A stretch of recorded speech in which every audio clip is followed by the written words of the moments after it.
reading out the signals for the Baltimore Colts. Unitas gives to Amici. The Colts are the world champions. Amici scores. It's amazing, sensational, dramatic, heart-rending, exciting, thrilling finish in the history of college football. California won the big game. 5 seconds left in the game. Do you believe in miracles? Yes! Unbelievable.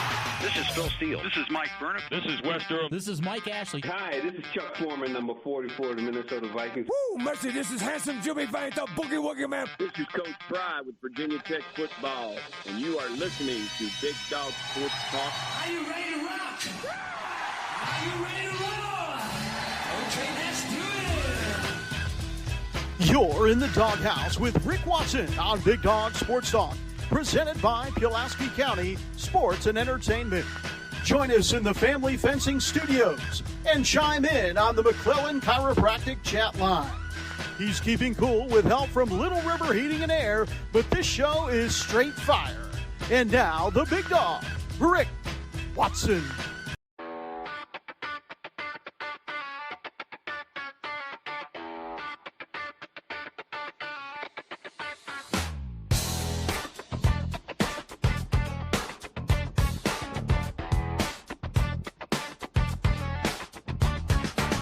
Rick Watson's got the mic, he's the big dog king. Cover sports so sharp, it's a new river thing. Virginia Tech fire, rapid pride too. Every stat, every play, he's bringing it to you. He's got that voice, deep as the valley, breaking it down, no dilly, no dally. Big dog sports talk, feel the bark.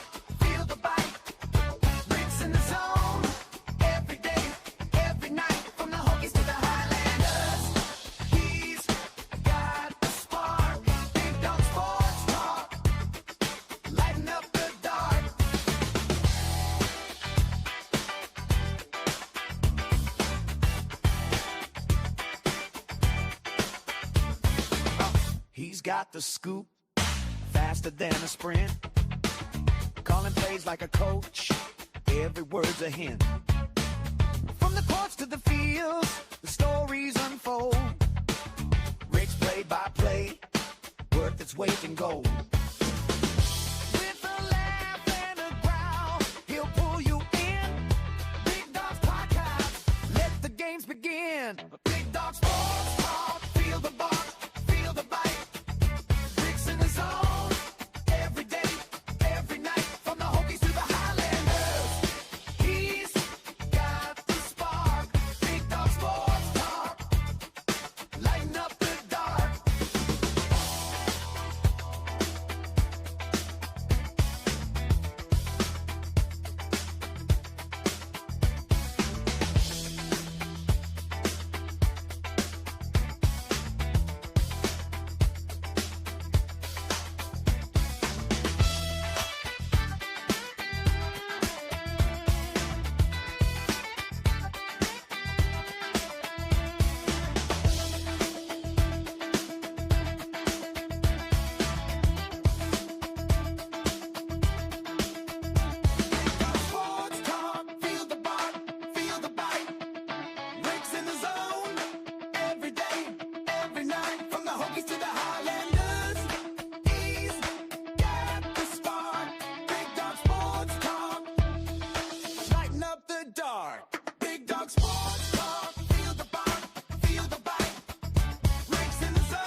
Morning. How are you here on this, what is it, Thursday? Yeah, it's Thursday. Hit us up in the McClellan Chiropractic chat room on the Professional Door text line. Speaking of McClellan Chiropractic, if you go to the channel, take the time to watch about the 5-minute video, Mark Hunley takes us through some of the equipment. I didn't get a chance to go through the gauntlet. but I will do that soon. We're going to do a little series, but if you want to see what the modern technology, how it's helped, just go to the channel, take a few minutes to watch. Mark goes through it all. It's really cool. Really, really cool. I would encourage you to do so. But we were over there yesterday, and we'll go back here hopefully next month. And then tomorrow, I'll be doing a live video with Jonathan Sweet, Pulaski County Sports Entertainment, our presenting sponsor. We'll be doing that at the new Sportsplex, showing you what that looks like. So you don't want to miss that. So we'll have the show, and then we'll have that. And again, it'll be about 5 minutes. But check it out on the channel and support the people who support this program. Good morning, Steven Seeger. Go Yellow Jackets. I saw, by the way, speaking of your Yellow Jackets, hang on, let me make sure I get the numbers right. I still try my very best to be accurate and factual as opposed to other people in the industry. Georgia Tech, you know this already, Stephen, set a revenue record. Revenue. Now, we're not talking about money, like Tech has been showing everybody how much money they're bringing in, donated. Revenue from Georgia Tech athletics, $175 million, surpassing the previous record of $156 million. Now, a lot of this is because of gifts and promises and so forth, much like Virginia Tech, but it's separate because the gifts and commitments to athletics surpassed $100 million for the first time. So, again, we get a lot of mixed messaging, don't we, with the money? Yeah, where were you, T-Bird? You're in Giles? David Smith joins us coming up. Talk about the NFC North at 6:30. He'll be on a little longer because Andy's out west this week. You're going to get to meet Tori Brasier, formerly Tori Boyd. Worked with me a lot down at Radford. She's doing a great thing. She's got her own softball channel. If you love softball, she was a softball player at Radford. You're going to enjoy Tori. She comes up at 7:30. And I know I'm saying her married name wrong. Tori Brasier. Anyway, TB will join us coming up 7:30, and then Dwight Vick. What's up, Al Hardawan? Please subscribe. So that's your program today as we broadcast live from our Family Fencing studios. Reach out to Family Fencing. Jason Green, tell him you heard us talking about it, 540-200-8294. We talked about Mark McClellan Chiropractic. Just, by the way, when you go over and just meet Mark, if you're getting fixed anyway, he's a great dude. Now, we didn't have anybody to help. Now, he did put me through. He just did the machine on me, and I felt great. Still feel great. It's bizarre, man. But anyway, check out the video so you can, like me, get educated on all this new technology. Because the older you get, you need a chiropractor, especially. Mention we're presented by Pulaski County Sports Entertainment. Looking forward to seeing the Sportsplex. It opens in October. It's going to be very cool. Little River Heating and Air, 1095 Radford Street in Christiansburg, 540-553-2971. Get everything that you need to get done to your air units. People are going to be overusing them here the next couple of months. Be careful. By the way, Pulaski County Sports Entertainment is also now released the Pulaski County Mountain X, the 3 challenging courses for the September event. We'll get Tim Miller back on here next week, and we'll talk to him specifically about the courses that are going to be utilized. Yeah.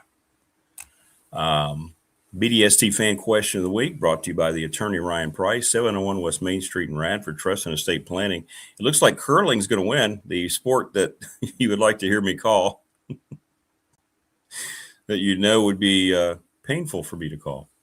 It's curling and bowling. It's down to 2. Some soccers have thrown up in it. I do soccer anyway, though, with Radford. National Bank member FDIC, the exclusive banking partner of me and this program.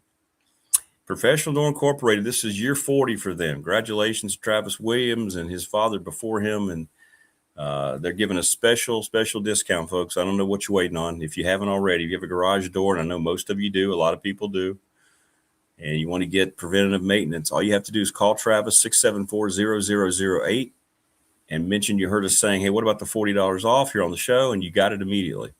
And then you'll never go to anybody else to deal with your doors after you deal with Professional Door. Just ask the people in chat who've showed up talking about it. $40, but you have to say you heard us talking about it here on the show. Get it done now. You don't have to have this work done in July. You can say, hey, what about September? He'll say, sure.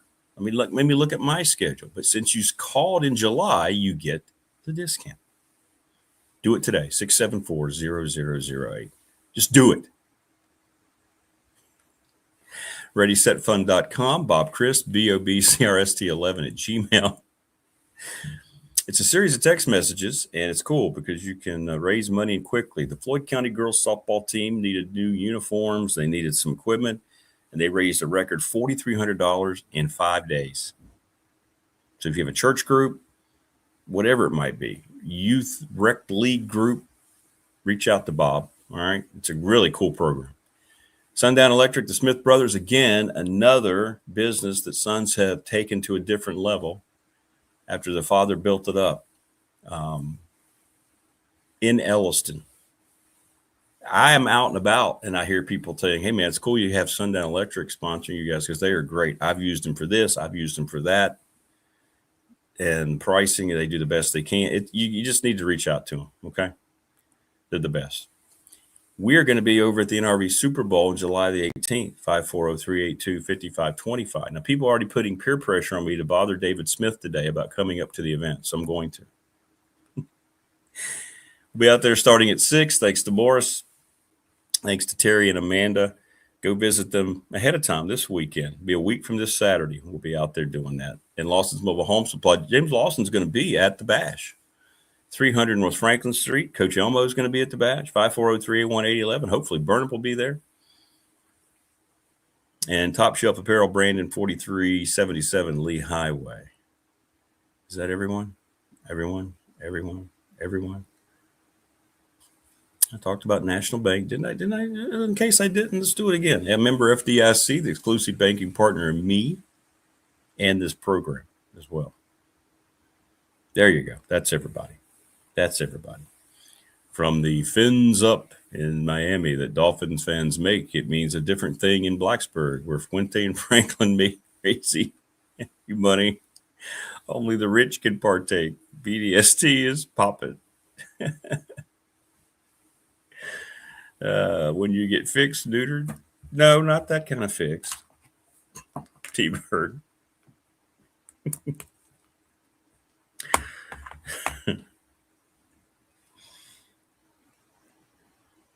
Sorry.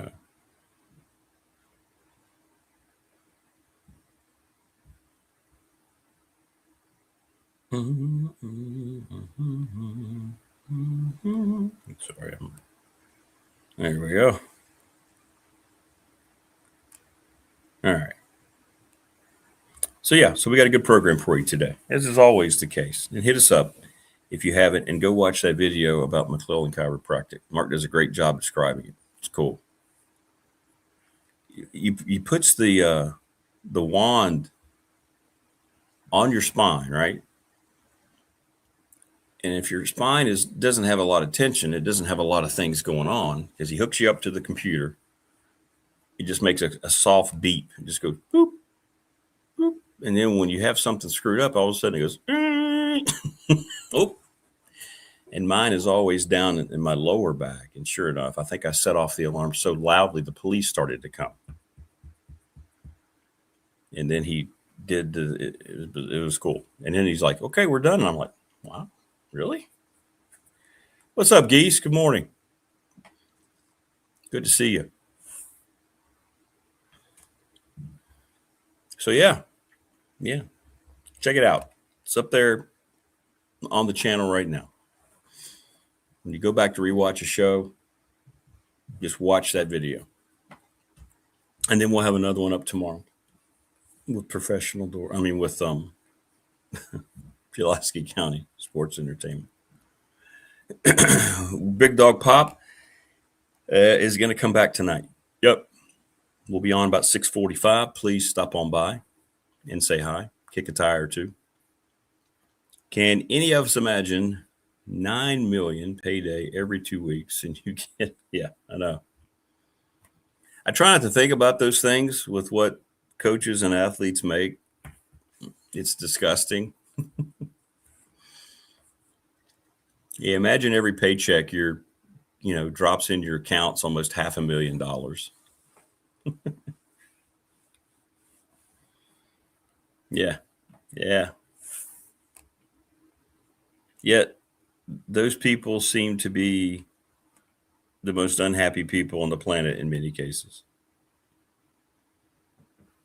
Just goes to show you, I don't need much. I just need to be able to live and have good people and good thoughts, and you just try to do the best you can.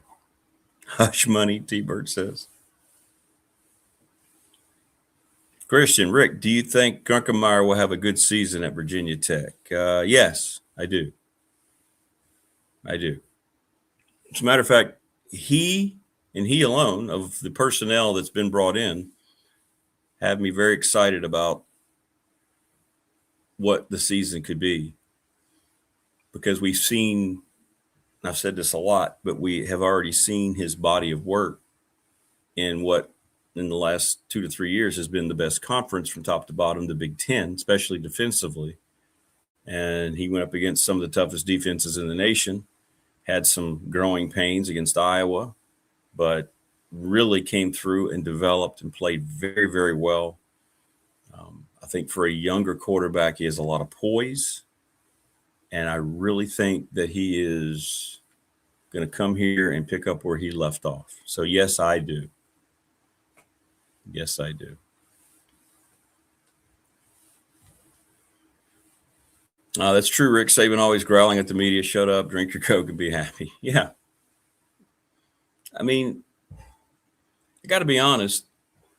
Rich people who don't live in the same plane of existence, whether you're an athlete, an actor, and oh my God, especially all these moronic phonies in Hollywood who don't have any clue what the world's about. They just live in their bubble.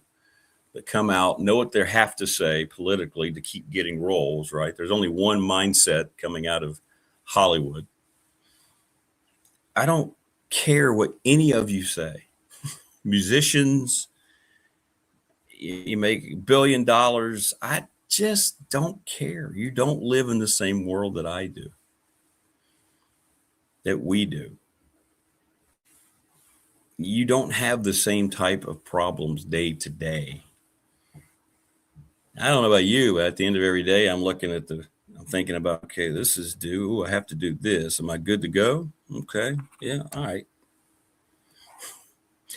Will I be able to go out and do something fun? Probably not this month. Right? Oh, I hope my truck doesn't break down.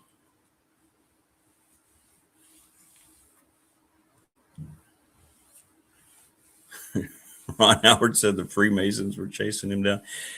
I'm more just, I can't wait to hear what comes out of actors and Hollywood people, just to see how more idiotic and uneducated the previous comments, or less uneducated and moronic the previous comments sounded like. When they start pontificating about whatever, the world, politics.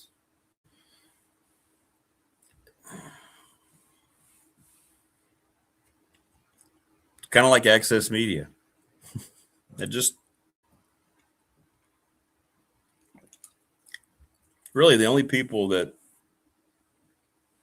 I listen to are the people who come on the program about sports and other things, because I know these folks, like for instance, you're about to hear David Smith in about 10 minutes. And when I want you to hear it, I want you to listen to the immense amount of detail, right?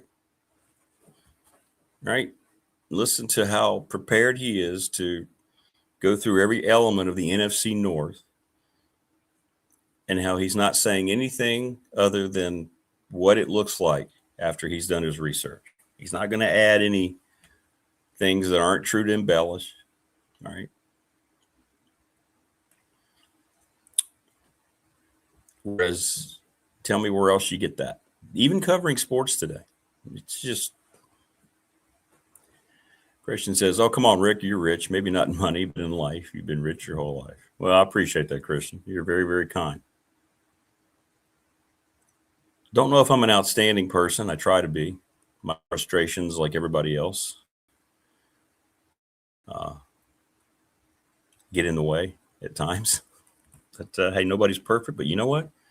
You do the best you can. And when you mess up, you pick yourself up, you dust yourself off and say, that was stupid. And then you go back and try to do better.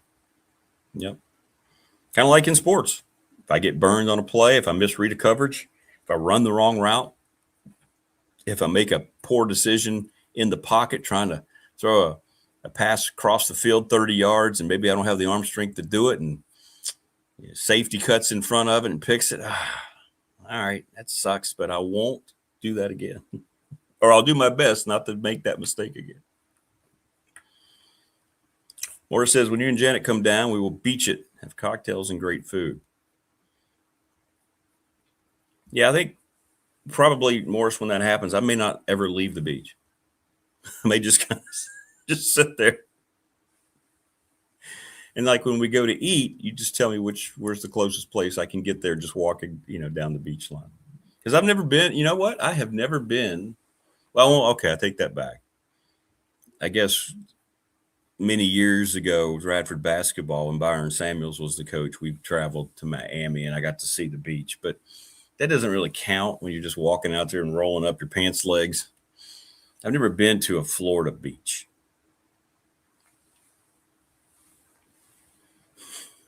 Ever. I don't think Wayne's in here yet, but back here, by the way, I'm adding, see right above Rocky, this Rocky Apollo Creed playbill there. I got another cool piece that Wayne's going to be very interested in when I get it up on the wall coming. Yeah. By the way, that's one of the greatest things I've ever seen. Wayne got me that, by the way.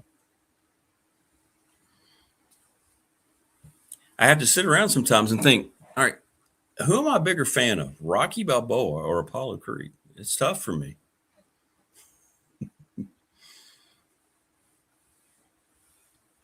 I'll come out of the beach and deliver you a case of Coppertone every week.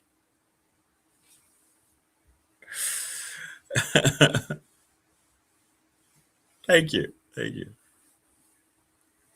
I don't brush fast enough to redirect the stone. Well, that's the kind of thing we're doing. Big Dog Pop, Christian, which is back tonight for episode 4.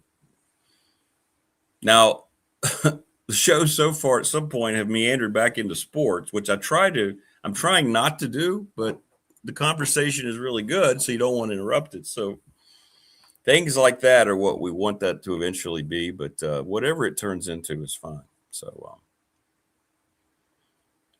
sports movies, it's a good topic. People always get excited about sports movies. And there are a few for me that stand out. I don't think most of them are very good. There are movies that I like that people probably either haven't heard of, like the original Longest Yard with Burt Reynolds is my favorite football movie. Probably still North Dallas 40. You may not remember that movie. It was early Nick Nolte. Mac Davis, the country singer, about the corruption of drugs and so forth. They had former NFL players there. John Matuszak was in that movie. That is a very good football movie. Talked about the realism of the sport at the time.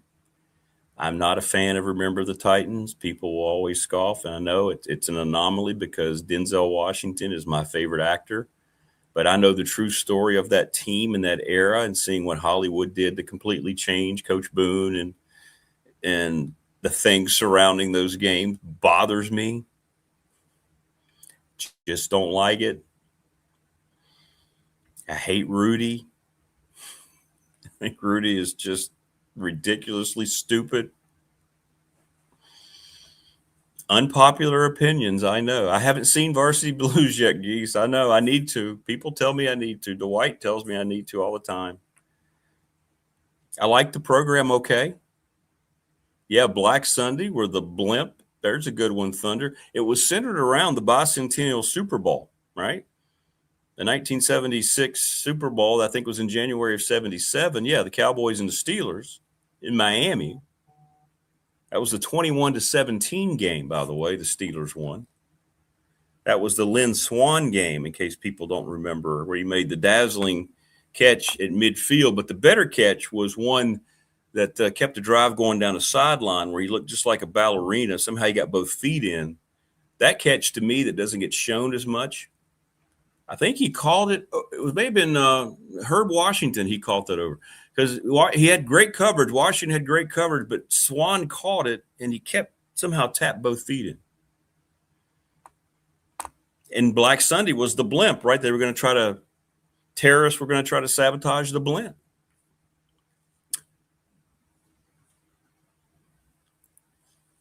Friday Night Lights. See how movies have taken over, chat? This is what I'm saying.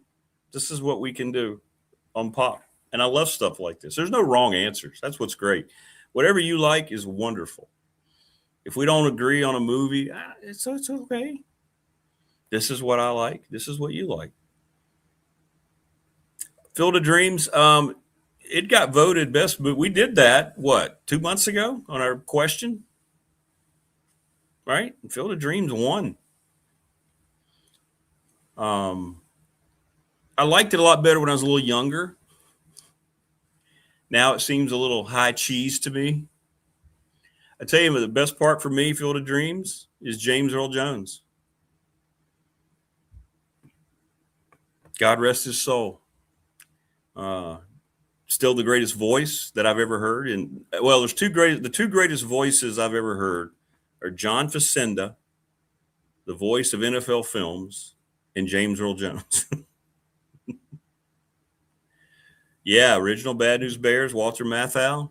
Couldn't get away with that movie today, but it's wonderful.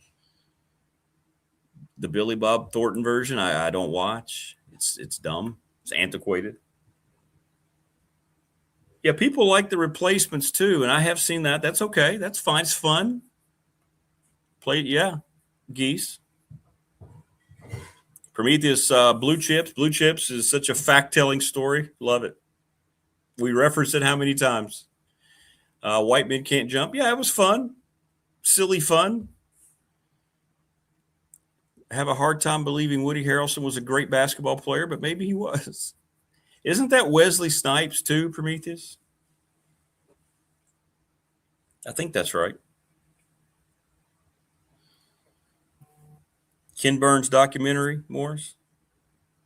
Yeah, the original baseball documentary I really enjoyed. I've watched that back in the day, and you learn a lot about the game. It just shows you how baseball was such a dominant cultural fit in this country, got this country through the Depression. The influence around the world started. Here comes Jackie Robinson. You know, everything about baseball, man. And that it is encompassed in that speech that James Earl Jones makes in Field of Dreams. That gives me chills when he gets up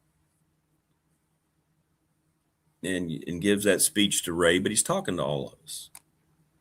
I mean, he's freaking the voice of Darth Vader, for goodness sakes.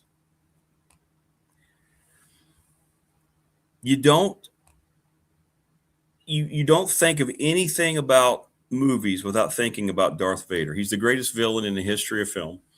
And James Earl Jones is the one who brought it all together. He didn't play him physically on camera, but he did the voice acting.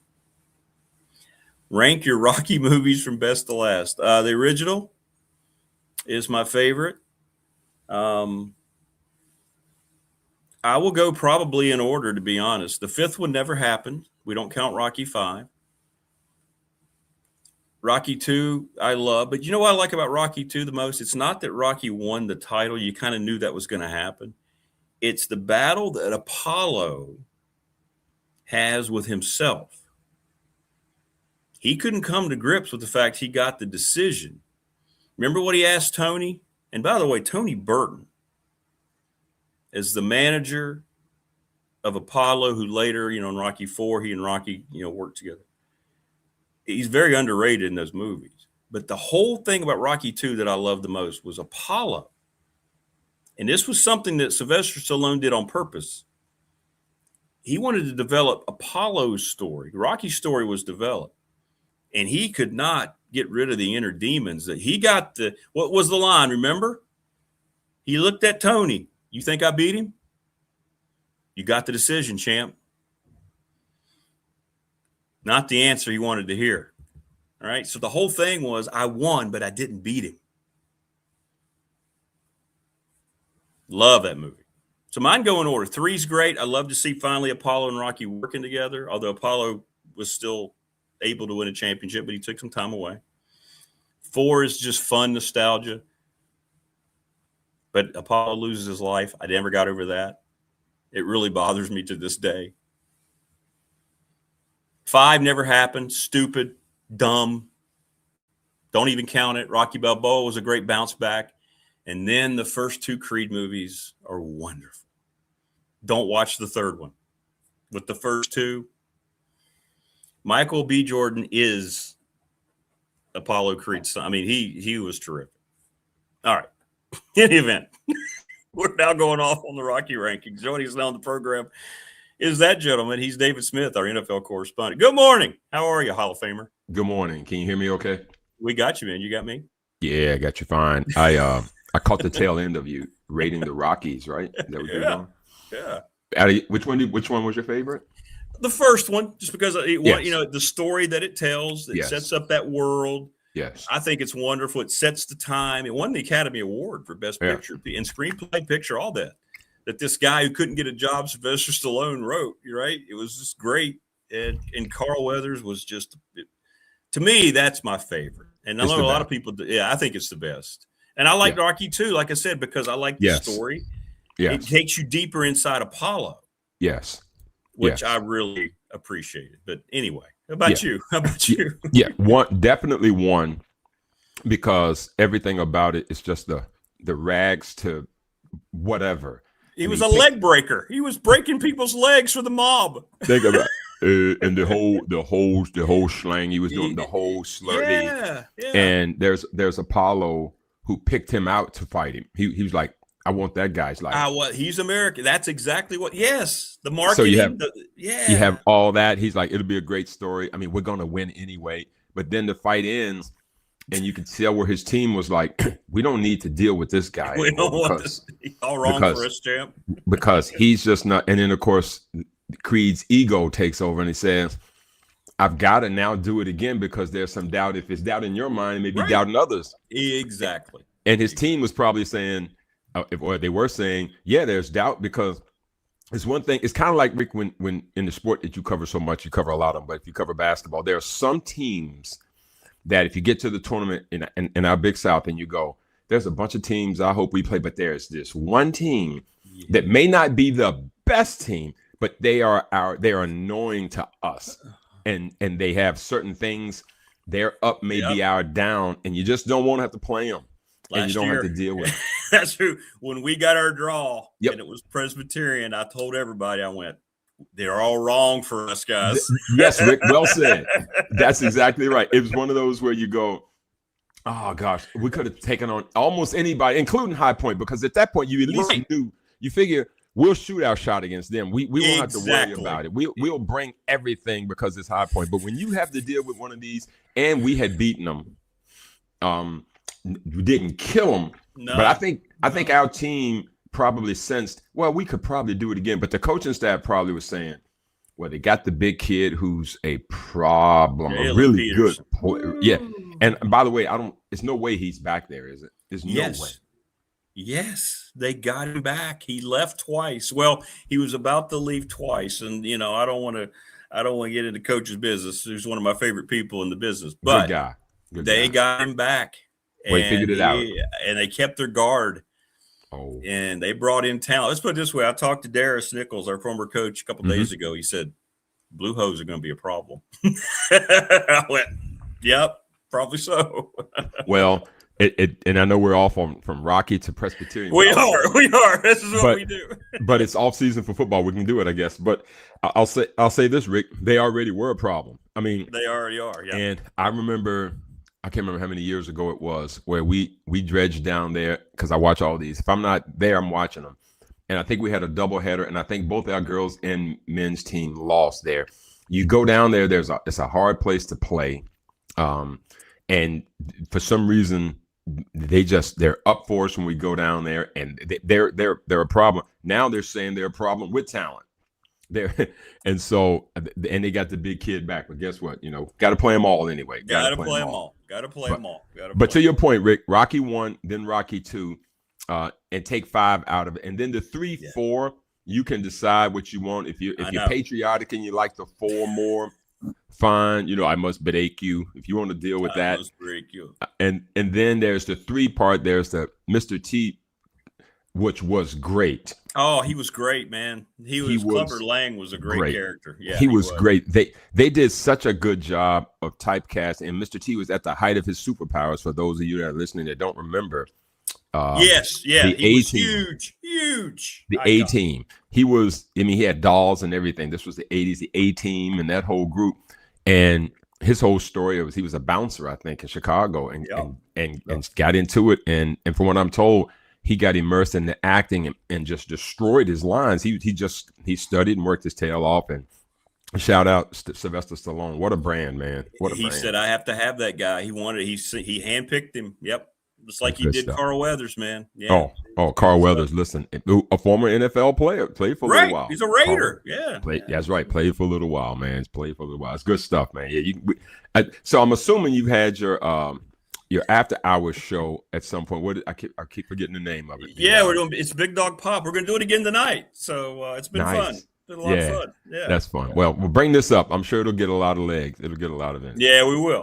That'll be good. And of course, we went to the movies in the 80s a lot, so that also mattered. I know. It was like a big thing. You couldn't wait, right? It was just like, good, it's movie weekend time. If you didn't go to drive-ins, which I know that's a dated reference, which that actually was fading a little bit even when I came through. But then there was the movie run. There was the Eddie Murphy run of the 80s. The Beverly Hills Cop, the 48 Hours, the Trading Places, the whole bit that came through. And then Blockbuster decided to make movies great. And that Blockbuster in Fairlawn got a lot of my money. That Blockbuster there. Yeah. I was at Radford at the time. And I was up there quite a bit at that Blockbuster, right up there on the corner, buddy. And you rented the machines then too. You could rent the machine. Yes, yeah, you could. And you could also rent the movies, and so you could take it back. You probably signed your life away if you ever didn't bring one of those back. They probably come for you, but so it scared us to bringing them back. So, but those were the days when we were into the movies, man. It was a lot of fun. Is Eddie Murphy the most talented comedian? Yes. Right? Yes. Don't you think when you break it down pound for pound? Yes. And when it dawned on me was when he did Coming to America. And I did not know till later, not during the movie, that some of those characters were him. That was when I thought, the barbershop. Yeah. The barbershop. All the things that he did in the movie that were him. And then of course he went Nutty Professor. Let's think of that one. When he did a bunch of the characters. When you think about his genius, and just when he did Saturday Night Live, if you just remember some of the Saturday Night Live stuff, it was revolutionary. And of course, the stand-up act. Yeah, it was the only reason you watched. Yeah, and I got to see Delirious live in Roanoke. Me and my friend. Oh, wow. Yeah. Oh, wow. He had the red jumpsuit on. Yes. We were like in the 10th row. It was so good. And by the way, you weren't alone. Those shows sold out. They were packed. Yes, they were sold out because he was pound for pound for me. There hadn't been anybody much better than that one. I'm telling you that his range of acting was just. I know it's just crazy good. Yeah, so we came through doing a good time. That was when we came through. Yes, we did. Magic was hot. Baseball was baseball. You had Kirk Gibson and the Dodgers. You had some of the Royals playing well. The 80s and Niners was doing well with Montana. Yeah, the Giants with LT. Yeah, we were doing pretty good. We came through pretty good. We did. We're doing pretty good. Yes, sir. Well, the NFC North hopes to be pretty good, and I don't know where you're going to start. I just know that this gentleman, David Smith, I don't know, 5-6 years ago, before they started, their ascension, said, you might want to pay attention to the Detroit Lions. I have a feeling that the Lions, they had a new coach, and you felt good about them, and they were your team. We called them David Smith's Lions for a couple of years. So where are you starting in the NFC North here of the 4 teams? Well, it was so funny about you saying that is the Fighting Dan Campbells did not get off to a great start when they did the press conference, because we all, we're going to bite a kneecap and then we're going to bite another kneecap. Yeah. And I'm going, they've got this caveman in here. I go, now he didn't win the press conference. Now, he was a caveman. Now, we had seen these press conferences go off the rails before. Bill Belichick had a horrible one when he resigned from the Jets, ended up going back to New England. If you remember, he was disheveled. He was sweating. His collar was damp and the whole bit. And all he did was turn out to be the greatest NFL coach of all time in terms of winning and in terms of building the place with the Patriots. But so coaches aren't necessarily press conference winners. They don't have to be. And Dan Campbell did not do it for me. I remember Dan Campbell a little bit as a player, not because he was great as a player, but because he was that guy as a player. But I'm going to start with the Bears. I'm going to come back to Detroit. Okay. Here's what's fun. Now, your Chicago Bears, Rick. Now, as much as I was all in on Detroit, you were not. Again, this is what we are, all in on Caleb Williams. And for year one, still not. You. How about that, folks?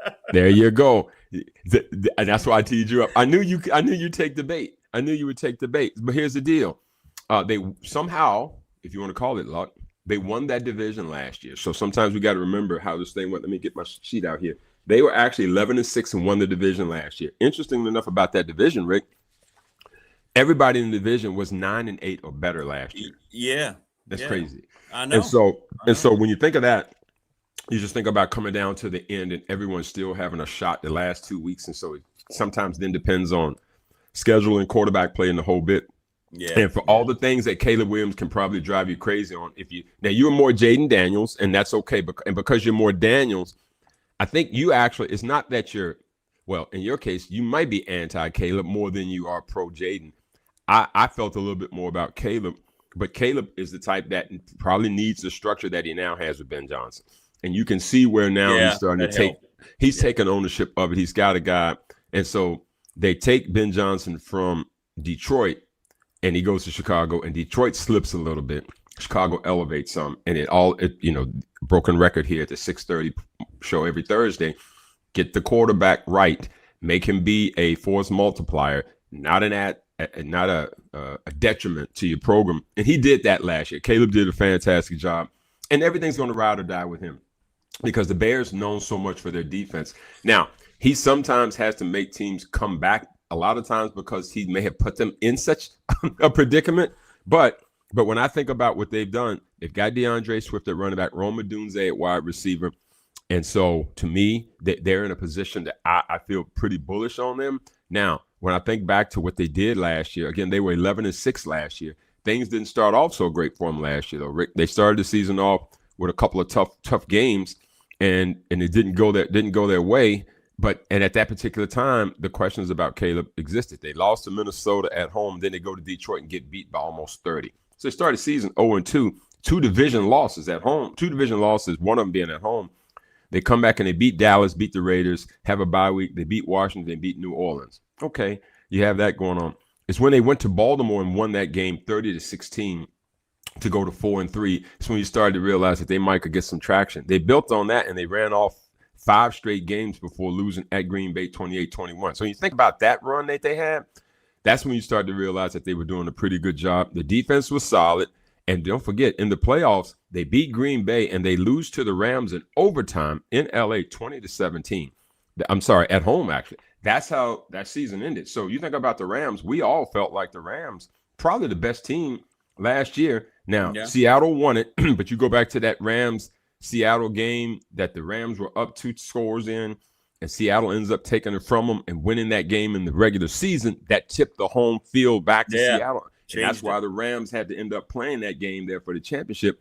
And so you start thinking about what that can mean, and you start to figure out what Chicago is as well, meaning that they played the Rams that tough as well. So I feel like Chicago is going to be a team that's going to be heard from, Rick. I really believe that their schedule sets up. Now, again, when you're 11-6 and you win your division, you know what that means, right? You're going to get a number.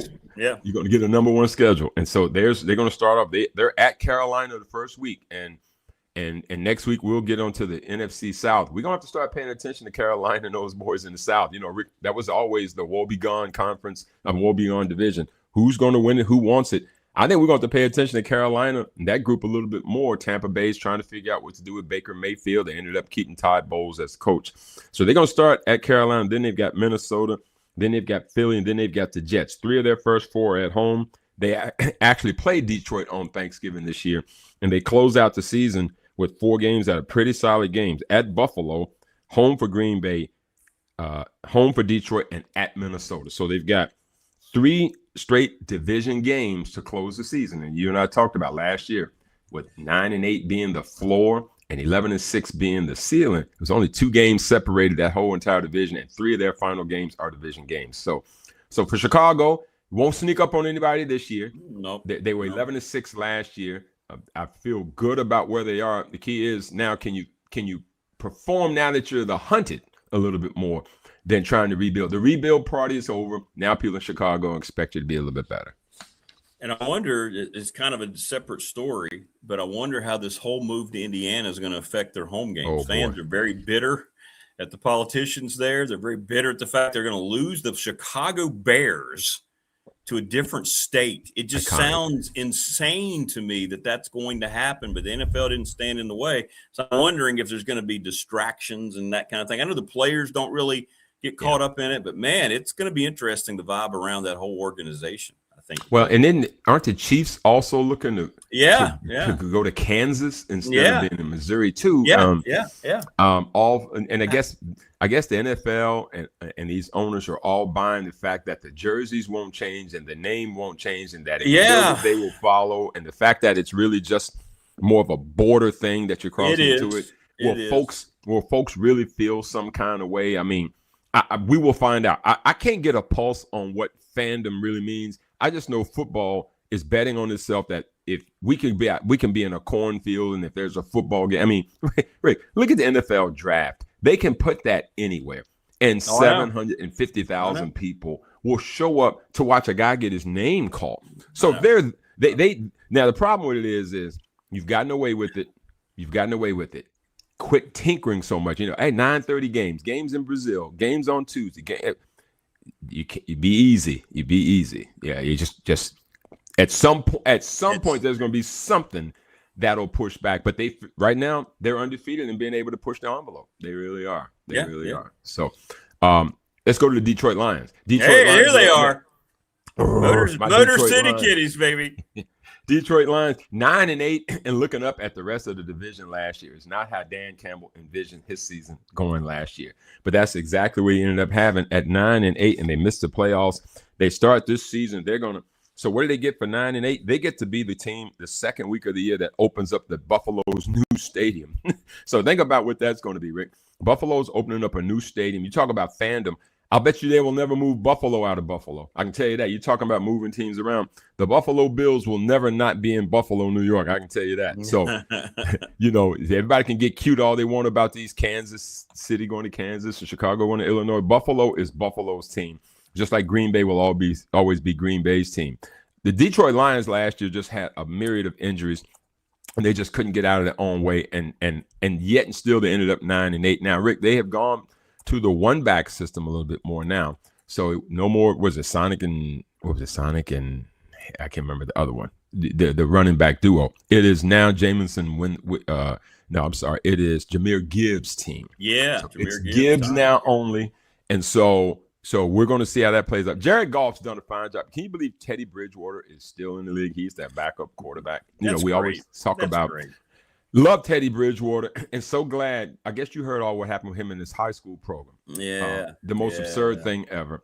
I mean, he's trying to help kids. Listen, we're going to pay players all over the place, and then there's a coach that's trying to feed kids to get them onto a football situation. I mean, we could be in a lot worse situation around here. Come on, people. I mean, but I digress. Amon-Ra St. Brown, I think he re-signed. He just re-upped his deal. He's a solid guy. He's locked and loaded there. Sam Laporta, and they've got a great offensive line, Penei Sewell, among others. Jared Goff has done a really, really good job at quarterback there. You forget That was Matthew Stafford for him in the simple trade swap. Yeah. And Detroit was knocking on that door a couple of years ago, man. And of course, Stafford takes him to the pinnacle. And so I'm really, really solid on Detroit. I'm a little biased. I just feel like they're made of the right stuff that you have to have for an NFL football team. I don't really have any kind of analytical thing to back it up. It's just when you watch them play, they play collegiately. Don't you feel? They have college football mindsets when they play. They look youthful. They look like they dress collegially. I know that.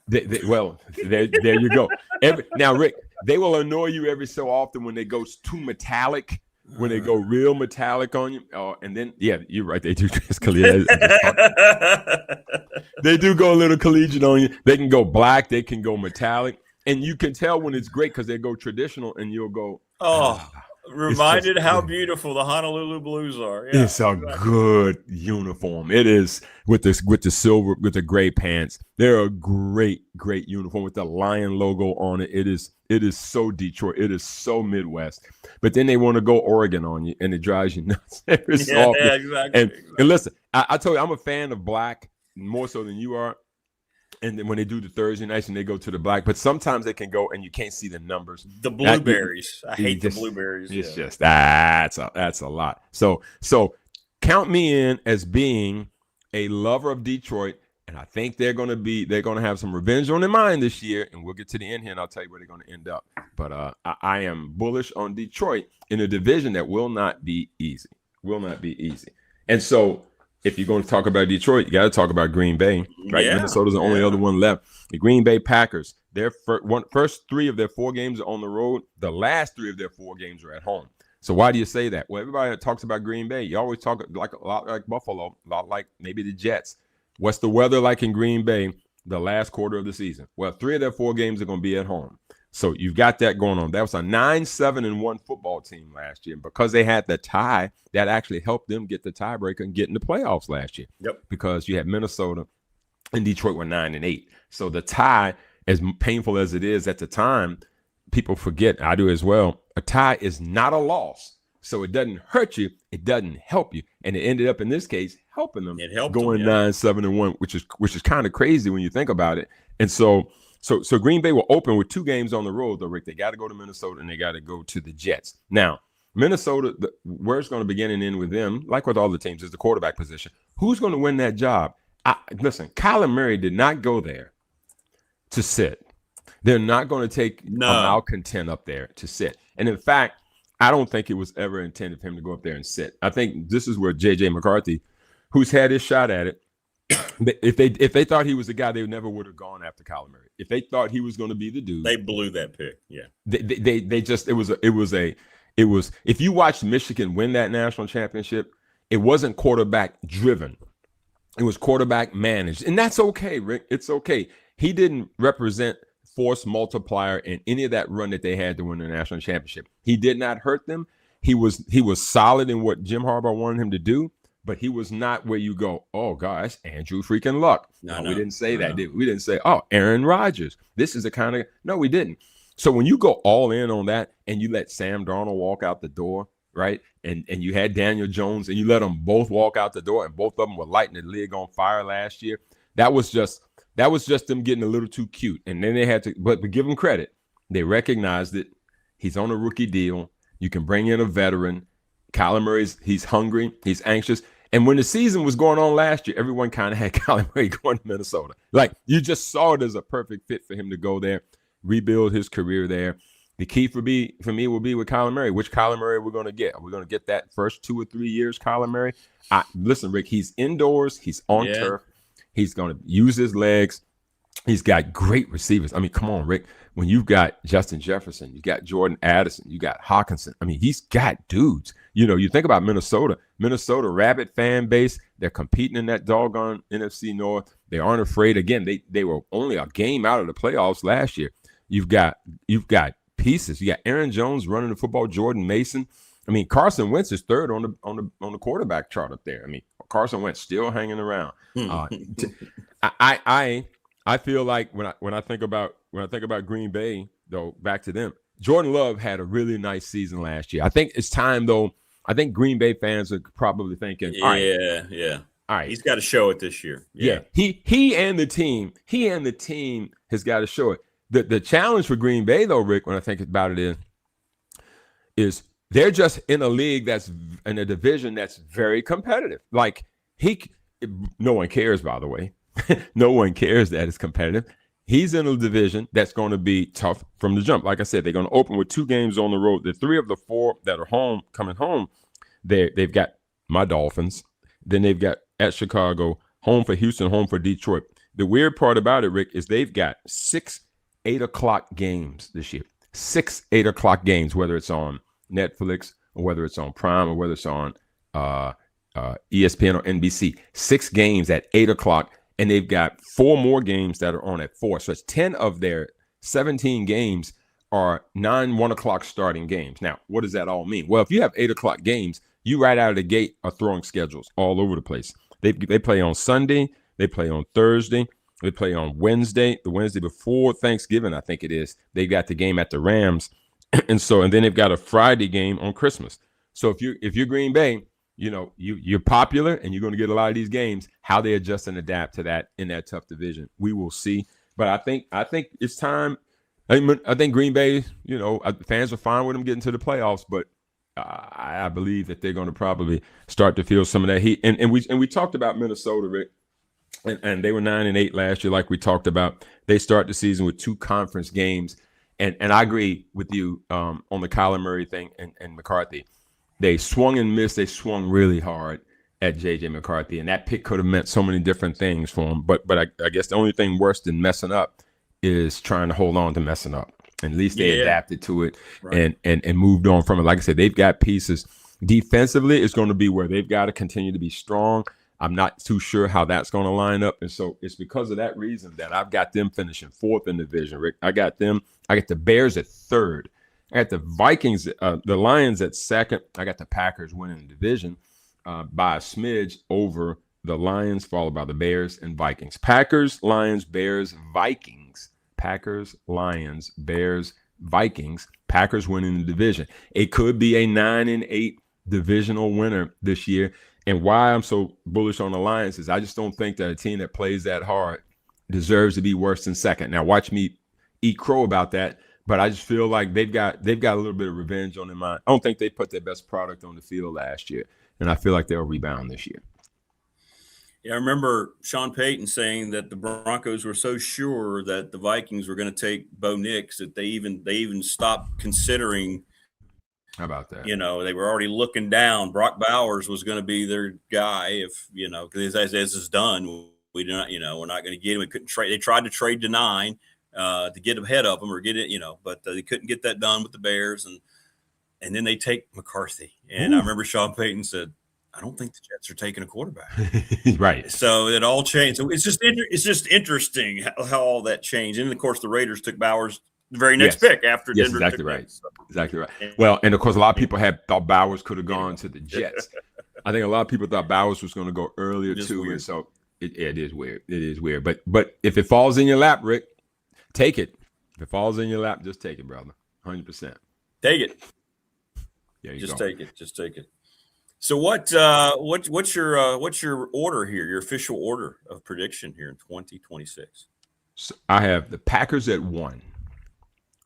I've got Green Bay. Packers. Whoa, doctor, as Keith Jackson would say. Yeah. I think we have a real quick delay going on. So I'm going to talk slowly and then I'm going to pause. I've got the Packers at 1. I got the Lions at 2.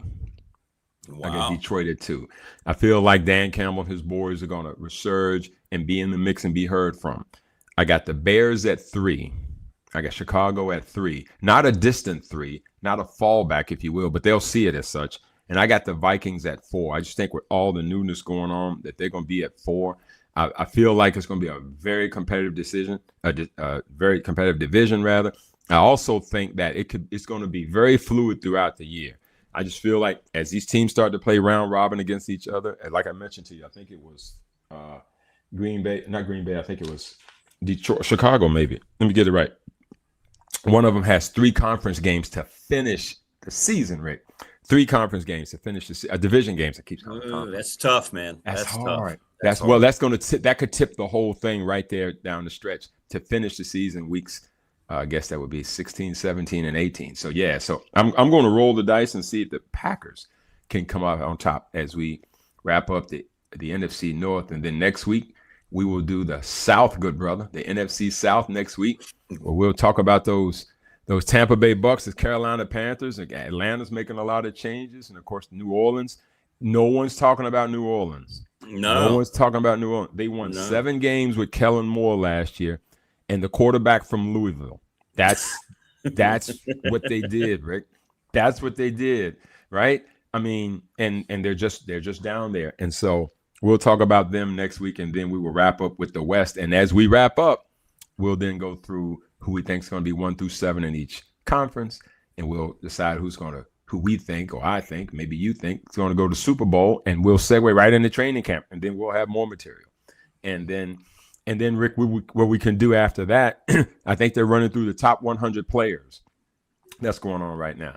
And so we can have our opinion on where the players rank the players, which is always fun. Yeah. No, I like that. We're going to go from the NFC South, which is always the division, to then the West, which is going to be fun to try to break down. That's a bonus. That right there is heavy lifting. That's heavy lifting, my good friend. Yeah, it's going to segue perfectly. Yes. Yeah, the South, you're right. Although if you're Carolina, you would say you probably didn't think we were going to give the Rams that much last year, but they sure did give the Rams fits last year in that playoff game, that Saturday playoff game. I remember watching it in the car driving back from Radford, no less, if I'm not mistaken, and watching Carolina give the Rams all they wanted. That's exactly right. Yes, sir.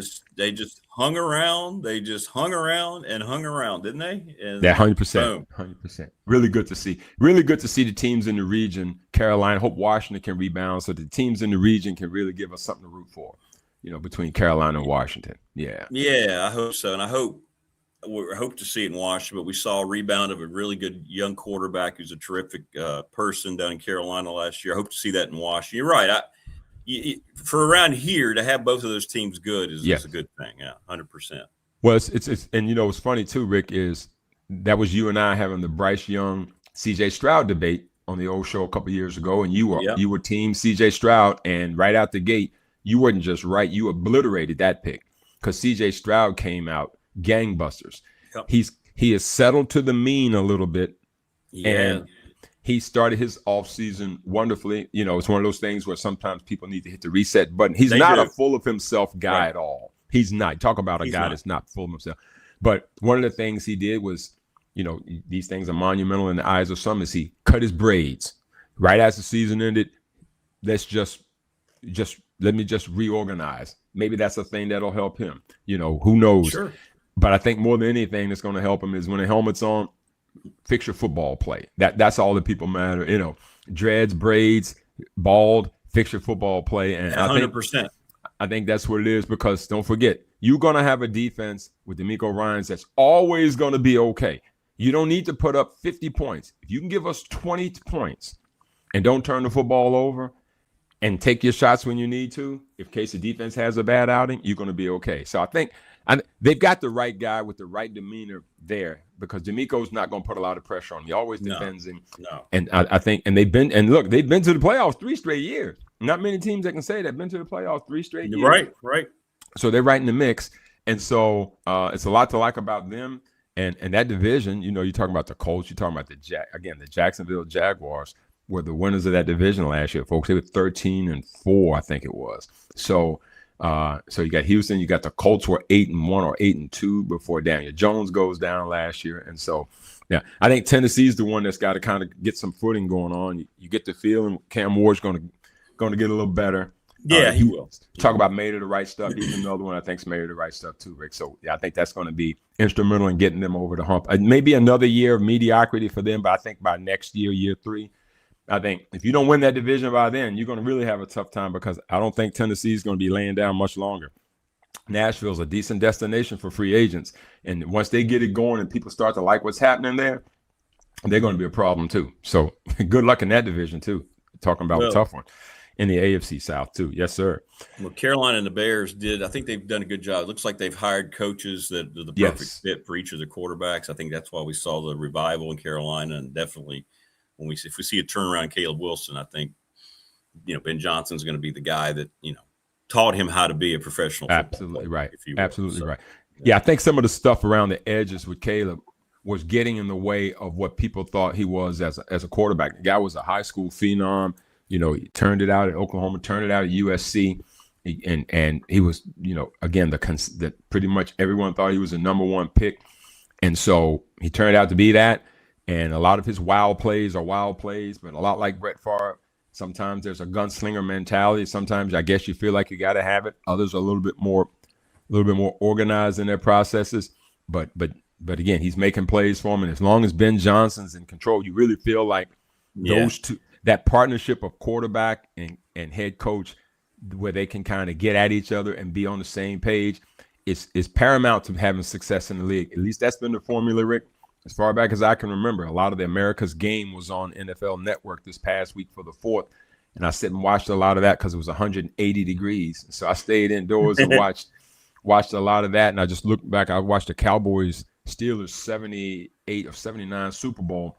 And there was Bradshaw with Noel, and there was Staubach with Tom Landry. And those guys, 10-year runs together. You think about Montana and Walsh, 8 to 10-year runs together. Phil Simms and Parcells, 8 to 10-year runs together. Even Elway with Dan Reeves, they didn't win it, Rick. But boy, think about those teams. He got to 3. He did in spite of Reeves, who wanted to trade him to Washington. So how, again, by the way, I'm a Marino guy, but I will tell you that I'm not so sure that the best guy that's ever thrown a football just has not been John Elway. A lot of people, they differentiate that. Who was the best quarterback? Well, maybe, but he was the best physically gifted to ever come out of college at the time. John stinking Elway. I mean, you're talking about playing, and he also played in Denver. Not great weather all the time. No. You play in some of those places, throw the ball through a tornado. He had great legs at that time. He will. You're talking about coming out of the AFC, going to 3 Super Bowls. He just ran up on juggernauts every single time. Every time. I mean, listen, he in his career, he went to 5. He went to 5 Super Bowls. So I'm not going to let the old guys fade to black. Listen, what Brady did was remarkable, right? But like most Super Bowls, if you go to enough of them, there are going to be some misses and some close ones. I mean, the Giants clipped him twice, so I think he ended up going to when he went to 9. He lost 2. The Giants got him both times. Actually, he lost 3 because the Eagles got him too. Eagles got him. Eagles got him too. So he went. Now think about that. He went to 10. He went to 10 Super Bowls. So we get it. But did he benefit from there being a different kind of league that allowed 100%. Him to be more upright? 100%. He did. Is it his fault? No. Would he have been great in the other era too? Probably, because if you're in the other era, maybe you would have adapted. Because I feel like people from this era, if they go to the other era, if we think that they're great, then that means that they probably would have been great adapting to that area. All we can say is probably. Okay. Now, to hear Lawrence Taylor tell the story, he swears Joe Montana was the greatest. He says he still does. Because Joe had to sit in there and get hit at the knees, hit at the head. When your guys cross the middle, getting their head knocked off, still making plays in that caveman league of the 80s when everything went. All right. So there's a toughness about that exists, just like people say the receivers of the other era are better and tougher than the receivers of this era. They feel like if you bring those guys from that mindset to this mindset, well, you're not going to get yourself taken out. They feel like it would have been different too. So I think that's why you just have to judge people on what they did. I think you can't quite separate it. But I'm here to say, back to the John Elway point, freaking John Elway, man, 5 Super Bowls. He took 3 teams there. And again, the drive, the Cleveland situations a couple times is incredible. And so happy for him to end his career with the 2 Super Bowl wins. And good for him. I'm out. He walked out. I got nothing left. The crying press conference. He said, I've been at 5 of them. And you see, if you ever see John Elway walk, just walking, you can tell he had nothing left. He hobbles.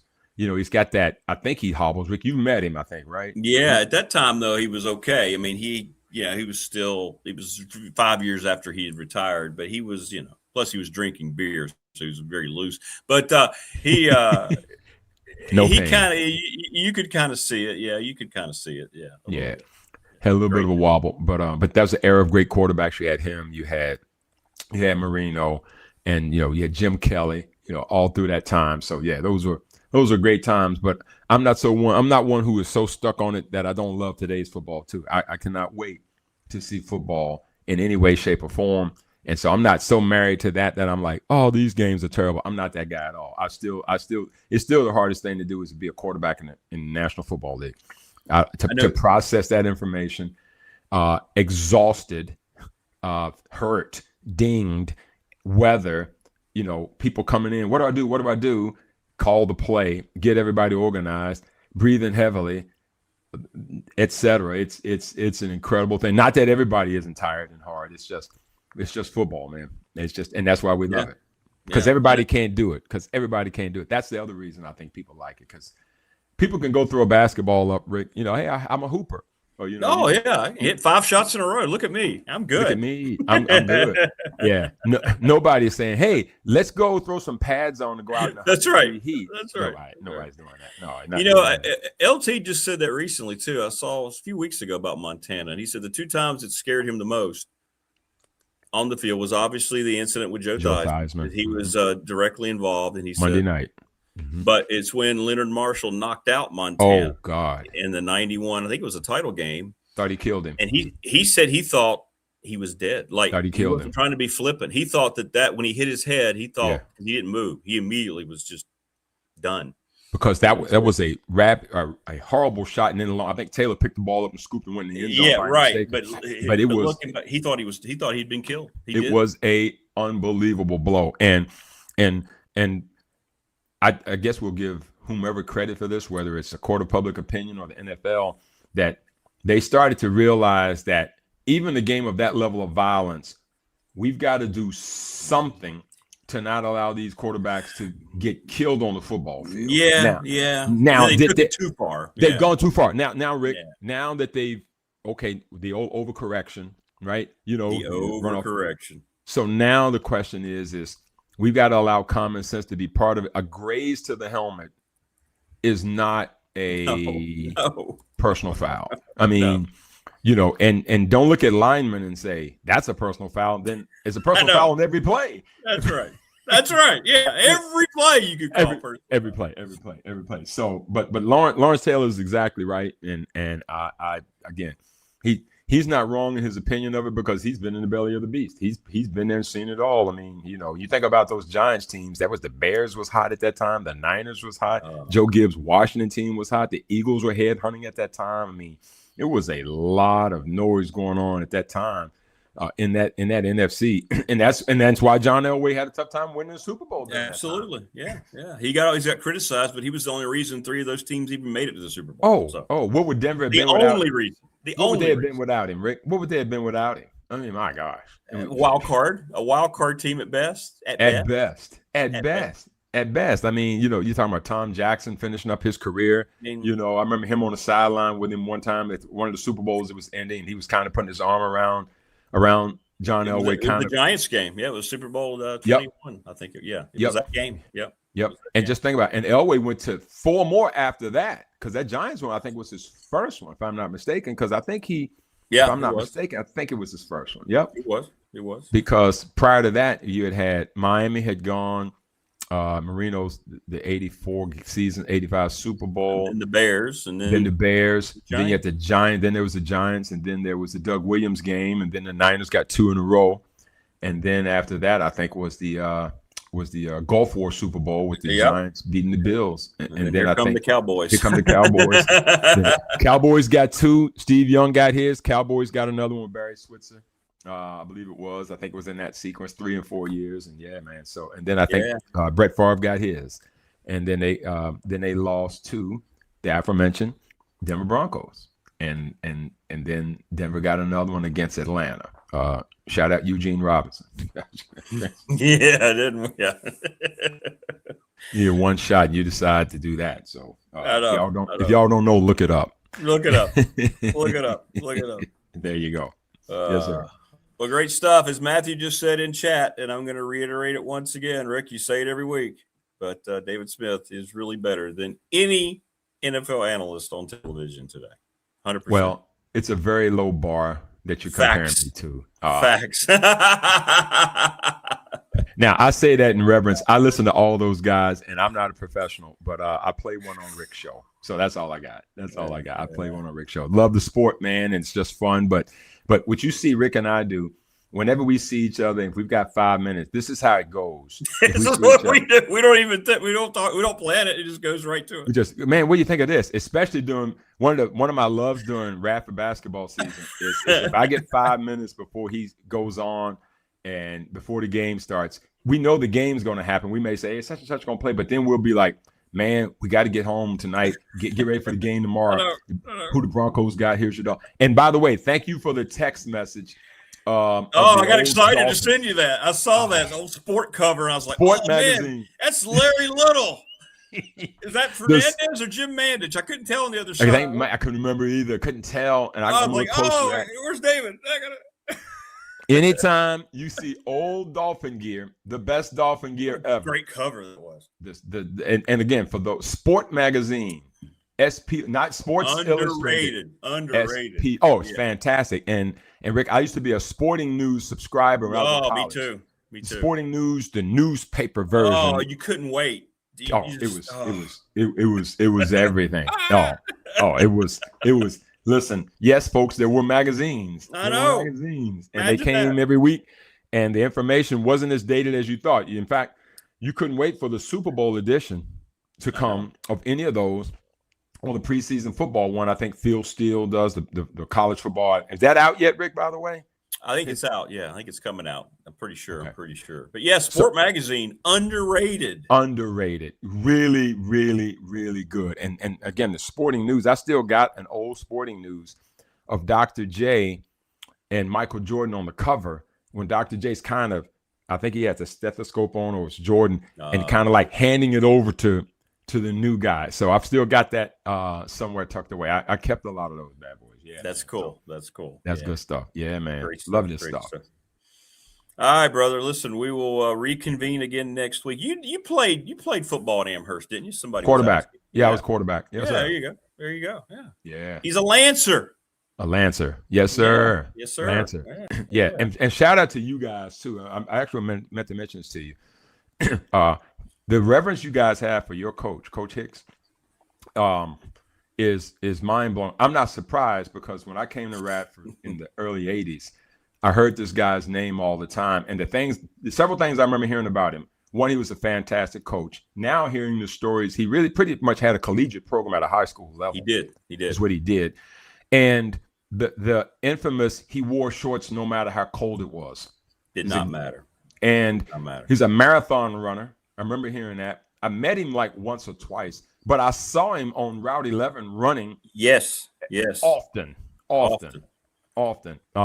And he looked like he was chiseled out of granite, even at an advanced age. No. If you were a car hitting him, you were going to lose. Root for the car. Don't worry about hitting a deer. Just watch out for Coach Hicks running. Coach Hicks. And he walked around with such reverence, but he never appeared to be arrogant about it. He just had this aura. And I talked to people who didn't even play that went to the school, and they call him Coach Hicks. Coach Hicks. Coach Hicks. Yeah. And look at the tree, the lineage that he had, with Coach Grantham now. And all the folks that have done their thing. It's remarkable to hear how you guys talk about him, because how you talk about your coach is how I felt about mine. Yeah. How I feel about mine. My high school basketball coach, Coach Will, my high school football coach, Coach Procopio, who was a baseball coach by trade, won 3 state championships at Amherst during the 70s and early 80s. And so I know that feeling, man. For those of us who played, and even if you didn't, if you hear people talk about their coach the way they do, it's parental in how we feel about them. Yeah, it's 100%. And in some ways, even more, because the things they could say to you and you just do. You just did it.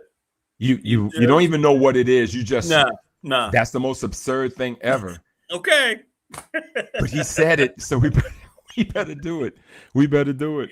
And so I wanted to applaud you guys for that, man. And you keep that energy going, because I know what that means. What they mean for your life beyond the sport is palpable. It's no question. I literally think about two men every day of my life: my dad and Coach Hicks. There you go. I know the feeling. There you go. Yep. They move you, man. They move you in so many ways. And for those that wonder why, for those that get funny about, well, what does sports mean? Just watch men when they talk about their coach, how they can be the leader of their house, but if a coach walks in, all of a sudden they're second in the room. Isn't it Coach, crazy? what do you want me to change here, Coach? Come on here. What do you got? What do you like if your wife sees you, she sees you in one mode, you're the head of a house or you lead your family in the whole bit, and all of a sudden the coach shows up and you're putty. You don't even know. It's like all of a sudden you go, yes, sir. You fall in the hierarchy right away. It doesn't matter. It doesn't matter. And they can say stuff to you and it still moves you to this day. It's crazy. It's crazy. You had to have done it to know it. Correct. Had to have done it to know it. Absolutely. Yes. That's right. You were Lancer, right? Cougar Lancer right here, folks. There you go. Great there stuff. You go. Well, have a great weekend, brother. We'll see what the South looks like next week. Appreciate the time, bro. See you next week. Absolutely. Right, thanks for the time. All right, thanks, buddy. Man. There you go. David Smith, the Radford Hall of Famer, our NFL correspondent. The best, absolute best. He's right.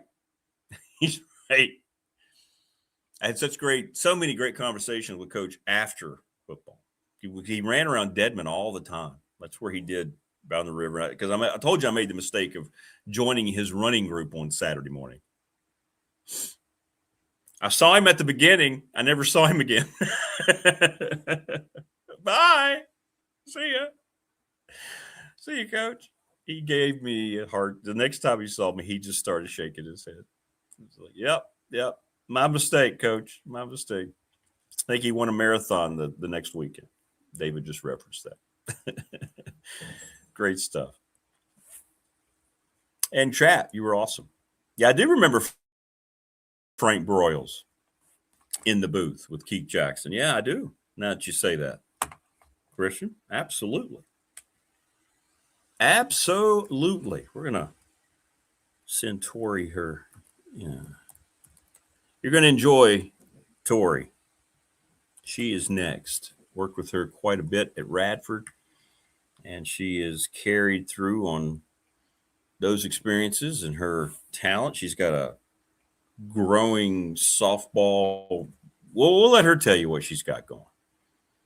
She'll tell it better than I. But yeah, I remember Frank Broyles had that Keith, kind of that high-pitched country accent a little bit when he talked about the games. Yeah, he was good. He was good. Chris Schenkel was great, college football, and, of course, bowling. We talked about Schenkel a lot. Dwight Vick at 8 o'clock today, by the way. Hit us up on the McClellan chat room and also a Professional Door Incorporated text line. Don't forget Professional Door celebrating 40 years, and I'm telling you, it's one of the most commonsensical things you can do if you have a garage door. Call them in the month of July, 674-0008. Tell them you want to get on their schedule to get their preventative maintenance on your doors. $40 off your bill immediately, and that'll cover a lot more of it than you think. And then you'll never want to go anywhere else than Professional Door. So reach out to Travis today. Tell him you heard us talking about it on the show, or you don't get it. Check out, by the way, I did a short video with Mark Hundley, McClellan. It's there on the channel. It's really cool. He just shows you the technology. Next time, I'm going to have somebody holding a camera, and I'm going to be going through. I went through it yesterday. It was wild, man, in a good way. But check it out, and you'll see what I'm talking about when I mention him, right? I didn't ask David about the Super Bowl bash. 540-382-5525. We're going to be there on the 18th. Remind me next week. And we appreciate Terry and Amanda hosting us. Sundown Electric down in Ellison, one of the best reputations of any business in our area. They keep prices down, always honest, always keeping you updated with the amount of work and what work they are doing. We're presented by Pulaski County Sports Entertainment every day. Tomorrow morning, I'm with Jonathan Sweet at the Sportsplex. We're going to go live and let you see the Sportsplex. You don't want to miss that. It'll be about 5 minutes. So we'll be doing that tomorrow. Yep. Little River Heating and Air, 1095 Radford Street in Christiansburg, 540-553-2971. It looks like curling's going to win our BDST. Attorney Ryan Pry, fan question of the week. Trust and estate planning down in West Main Street in Radford. You want me to call curling just because you want me to suffer. National Bank member FDIC, the exclusive banking partner of me, thanks to Larry Ramsey and this program. They are the best. ReadySetFund.com. Bob Christ is the guy you need to reach out to, BobChrist11 at Gmail. Check out Ready Set Fund. Sounds like a cadence at the line of scrimmage, doesn't it? Ready, set, fund. See how a series of text messages can help you raise all the money that you need. James Lawson's going to be at the Bash. Lawson's Mobile Home Supply, parts for plumbing, windows, doors, installation. 540-381-8011, 300 North Franklin Street. They are absolutely terrific, and you don't want to miss out on those wonderful folks.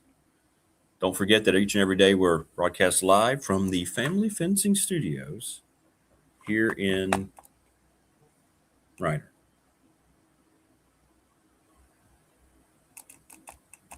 Yep. And everywhere, not just here in Reiner, but everywhere. Well, we're in Reiner. Family Fencing's everywhere. Top shelf apparel, thanks to Brandon. And Little River Heating and Air got everybody in, didn't I? For some reason, I'm having trouble keeping track of not repeating sponsors, but that's okay.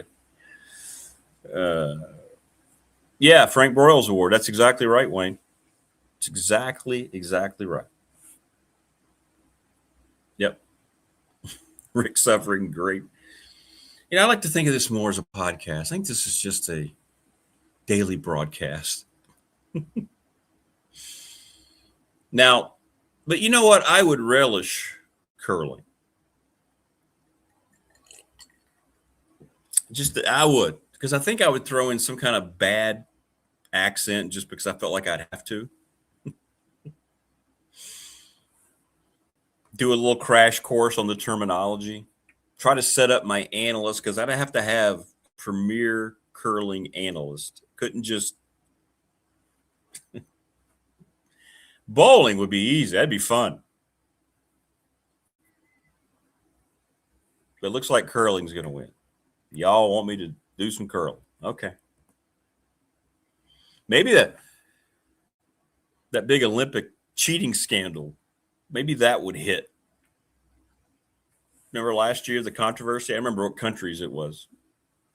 Yeah, sweep. Oh, Jim, what do you think of that? My goodness gracious.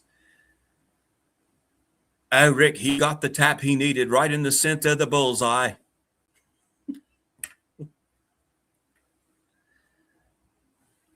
I feel like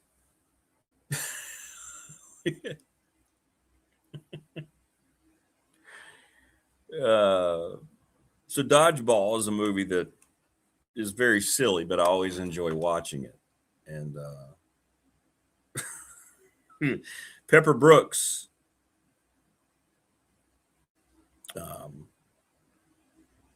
was played by Justin Bateman. And you had, I want to make sure I get the, Gary Cole played Cotton McKnight, and they were the play-by-play and analyst of the dodgeball tournament on the Ocho. That's kind of what we would be like calling curling. The greatest spectacle in sport, dodgeball.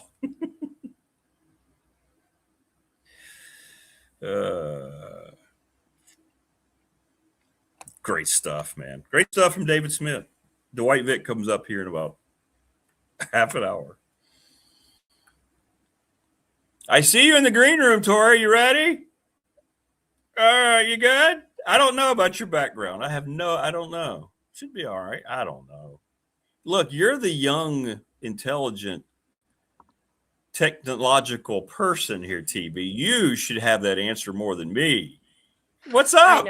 I know. How are you? I'm good. How are you, Tori? No, okay, here we go. Basir, right?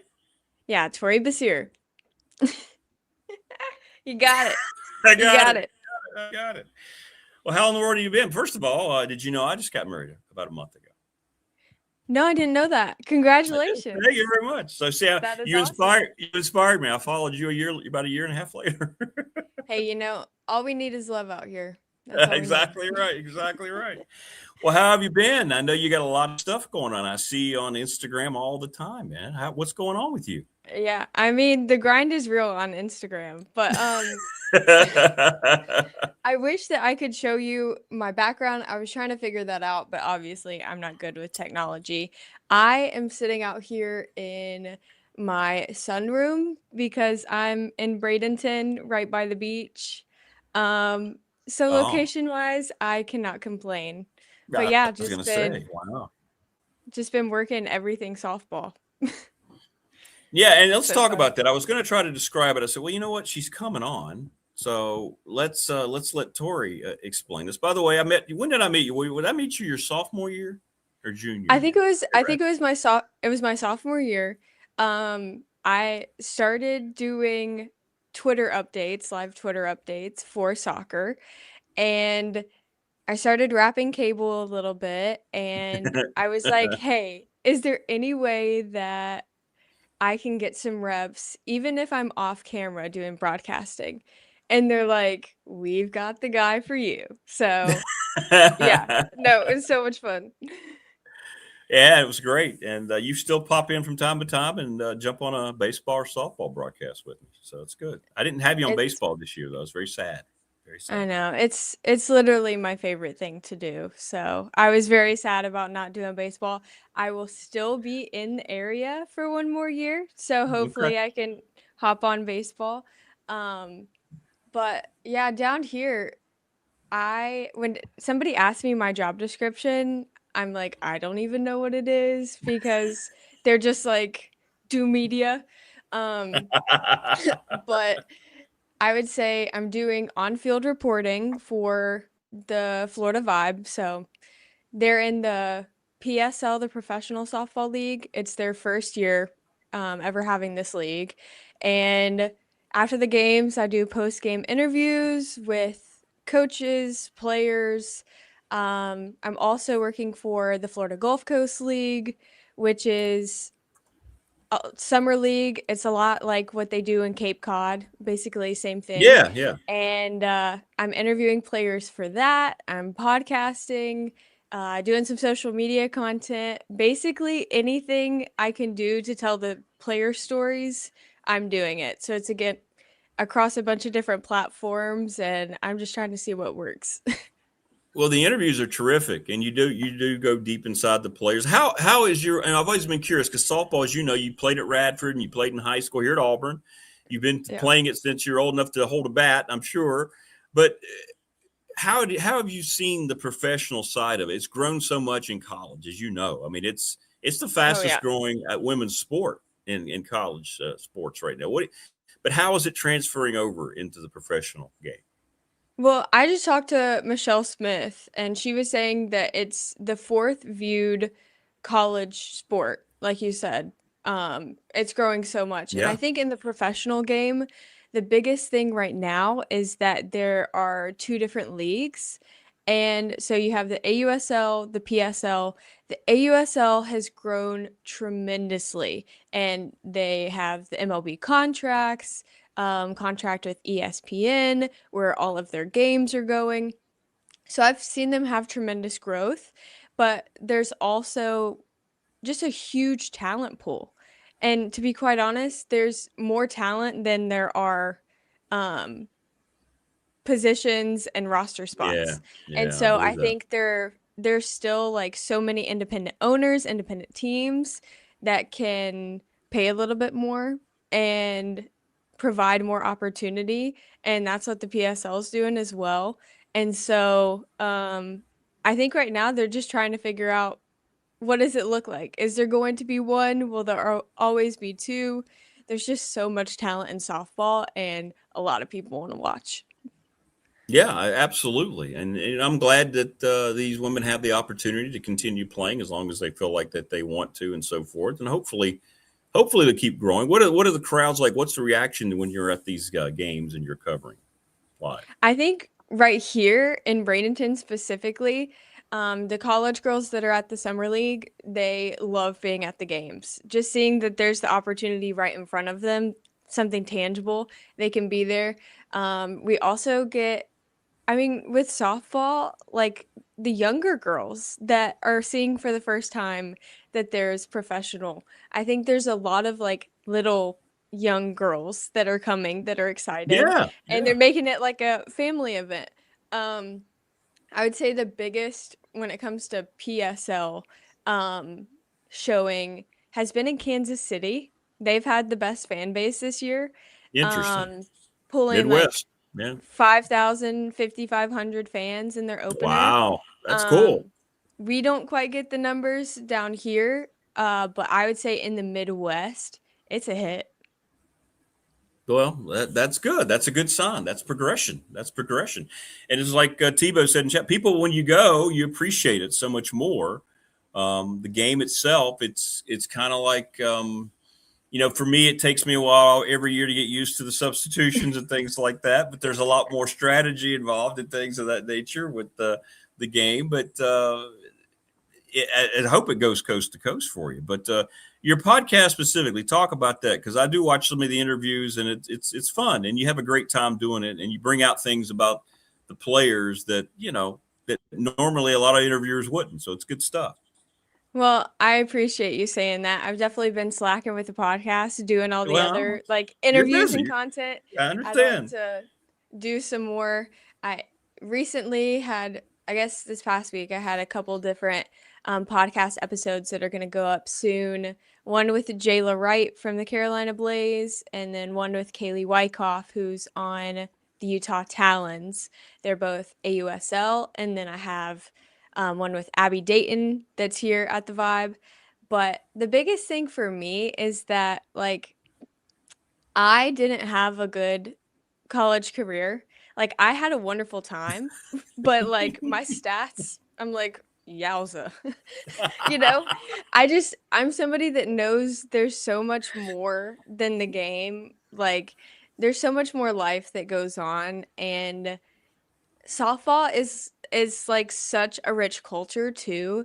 And so I feel like we have to have people around the sport letting people understand like how special the softball community is, what we each go through, because I Sure. think now, because it's becoming so big with NIL and everything, people need to know the stories behind the player performances and not just the stat lines. So I'm trying to give people both. I'm the analyst, but I also want to just sit down and ask people about life, just chop it up. Right, exactly. Right. And it's what people want. That's what people want to hear. They want to learn about these folks and kind of relate to them any way they can. And you were a heck of a defensive player. I know that. You made a lot of great catches in right field. Now, don't sell yourself short out there. Well, thank you, Rick. Yeah, I think if I could have found a way to, get some hits, it would have been a whole nother story. But it's okay. Are you going to be back? Are you going to be broadcasting back? You've been doing a lot of stuff with Liberty, I know, on their network and so forth still. So yeah, I have, and it's been so much fun. And I've actually made one of my best friends doing it. Annie Corey, now Johnson. I was just at her wedding. She works alongside me. She also works for NBC. And so she's like the best of the best. And so I'm not only like really good friends with her, but I'm learning from her as well. So she's been on some, big games, and I'm always just watching her and trying to like soak up everything I can. And when they bring in broadcasters, I'm asking them questions, taking notes, because just like I did while I was there with you, like I'm trying to learn everything that I can. well, and you've learned well. You've learned well. Of course, you now have a chance to.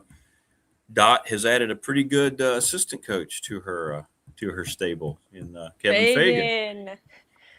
Yeah, you know what? I was sad to see him go from Radford, but at the same time, he's going to be close by, and I'm going to get to talk to him before a lot of broadcasts. So I guess I get to be selfish with that. but the ladies had nothing but great things to say about Kevin Fagan. So I'm glad that he gets to be with the family in Lynchburg, and I hope everything works out for Radford as well. And I guess we'll be waiting to hear more. Yeah, we'll be hearing more, hopefully sooner than later here with the new head Yeah. coach. I hope Yeah, I that's would the like to case. heir sooner than later as well. That would be great. That would be great. So let's see. Let me break down. So your dad, your family's great, right? Your mom's down in Florida. Talk about your family a little bit, your background here in Reiner, because we talked about softball. You were kind of the boon of softball explosion in Reiner, and these great teams were right around your era, right? When you started coming through. Yeah, well, Right? I appreciate that. We're probably a little nostalgic when it comes to those days. But my Well, parents are like the freaking best. They're awesome. My mom is here in Florida, Panama City Beach. Love my mom. I'm gonna see her soon. My dad, he was my softball coach, like all growing up, and he was the one that was like, hey, you know what? Let's try this thing. Travel ball. Let's try to put a team together. And in those days, like my dad was so like hard nose, yell, throw your glove against the fence. We're gonna run if you miss ground balls. Like discipline was what he did. He was a traditional baseball guy, but man, I can't tell you how many times I ran laps around that field.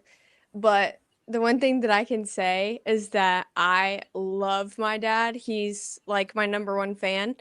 And yeah, we balled out. So it made it all worth it. yeah. Well, that program continues to rise each and every year in Auburn. So it's great. So let people know where they can find your stuff, because it's really good if you want to go learn about some of these players that are coming out of college and continuing their career, whether they're Tech players, Radford players, wherever they might be, right? So the state's pretty good here in the Commonwealth. We've got good softball here at our universities, don't we, here in the Commonwealth? Oh, heck yeah. Yeah. I mean, whether it's Radford games, Liberty games, they're all streaming on ESPN Plus. Hopefully, I'm going to be covering a lot of Big South, Conference USA. Also, watching the podcast, The Hot Corner. Underscore The Hot Corner is all the socials. And I hope people enjoy watching them because I have a lot of fun doing it. So it's so much fun. Well, and that's what shows through, how much you're truly enjoying it. And if you enjoy what you're doing, that's coming across, then people are watching, and that's what they're picking up too. So that's why they want to come back, right? It's not something that's being manufactured. It's always being genuine, right? If I taught you anything during our years, it's about being yourself and having a good time. Just be yourself. That's what people always tell me, is that when you're on the broadcast with Rick, that personality comes out, and you just seem like you're having fun. Yeah, we just have a great. You and I are just having a fun conversation for 3 hours. That's all we're doing. That's all we're doing. We're just two old friends. That's Just what two it's old all friends. about. Exactly right. Exactly right. Well, my best. Everything's still good on the home front. I mean, I need advice now. You know, you're a more aged married person than I am. So. Oh my gosh. Oh my gosh. Yeah. No, he was actually here for the 4th of July. He flew down. Honestly, we've just been missing each other. It's been kind of rough. I've been here all summer. Yeah. Luckily, he got to visit, but he's also doing video and traveling, and I'd say the biggest thing is like continue to have your own thing. Like you love sports, you've got this show, continue to have your own thing and let each other continue to do what you love. There's stuff that like he likes to do with his friends, and so there's stuff that we do together, but then there's also stuff that I'm like, no, you guys go do that. Right. I don't want to do that. Right. Yeah. You guys love doing that. And I think just like continuing, like you're making a life together, but also like don't lose yourself.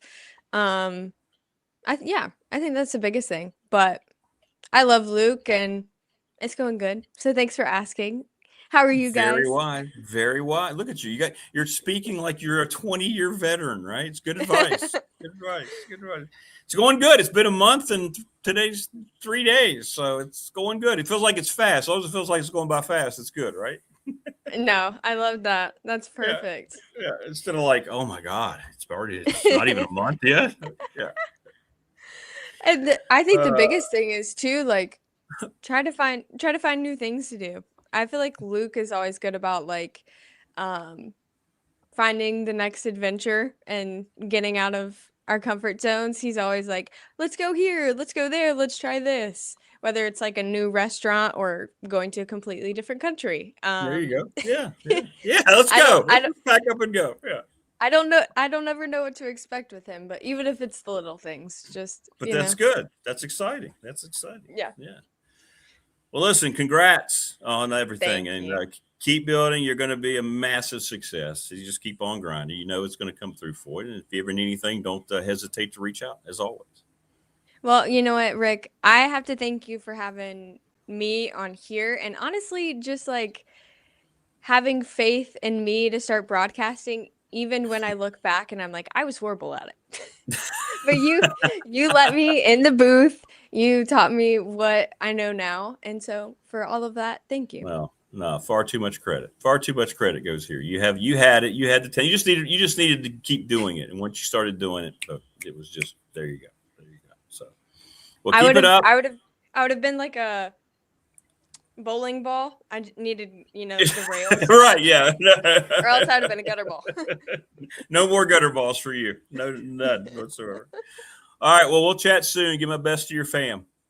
All right, I will. I'll tell him all you said hi. And everybody, this man, he's a good one. So keep watching. All right, spread the word. Spread the word. I appreciate you. Thanks, TB. All right. See you, Rick. Take care.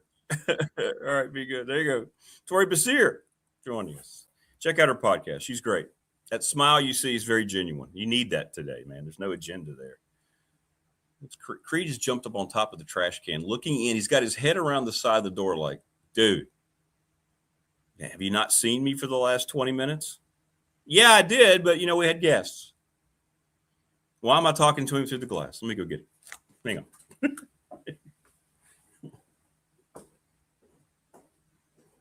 Come on, buddy.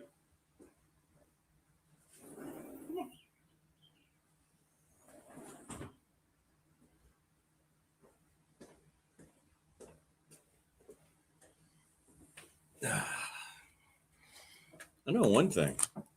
I know how much better my back feels after going to see Mark Hundley yesterday over at McClellan. Check out the short video and learn. It's on the channel right now.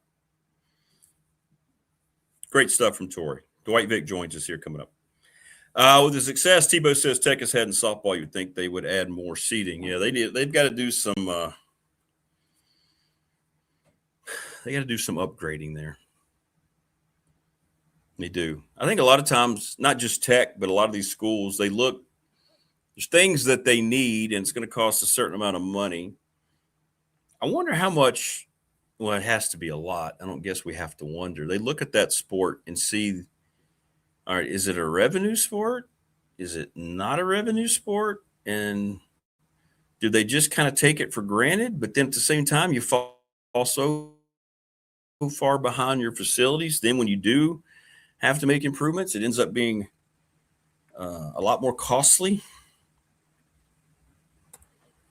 I don't know. I'm just asking that question out loud since Tebow brought it up. So, yeah, there's a lot to that. There you go, buddy. There you go. Get him in his chair over here. He looks all disheveled. I mean, he's a damn mess right now, is what he is.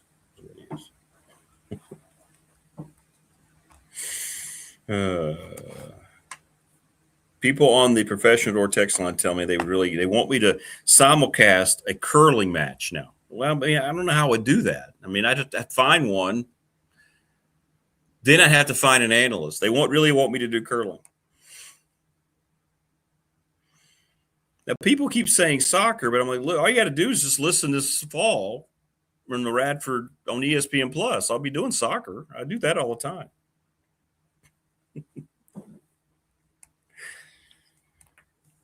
So that's not unique. Maybe I'll just broadcast everybody bowling at the Bash on the 18th. Come see us at the Super Bowl. Thanks to Morris. Hang out with us tonight. Big Dog Pop will go live about 6:45. I'll put the link up. It's the same channel, different logo.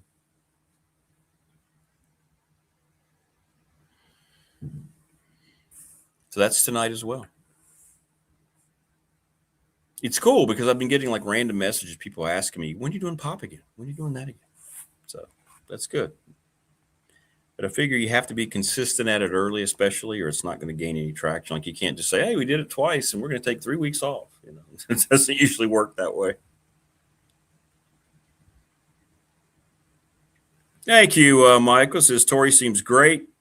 I've watched some of her videos. She was great with you on the broadcast. There you go, Mike. There you go, TB, if you're still watching.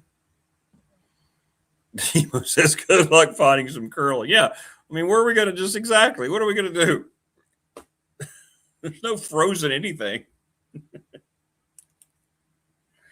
I can't really say, hey, Farmer Bob, we'd like to do some curling. Yeah, I know, Brandon. I'm giving you credit. Your question of the week now has people really pushing me to call a curling match.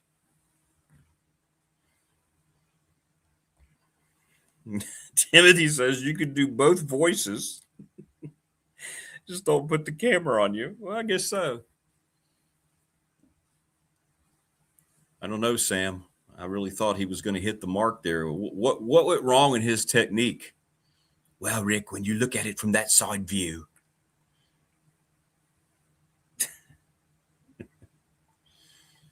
No, the answer is no. By the way, the 2 or 3 text messages I've gotten, I'm not watching the World Cup.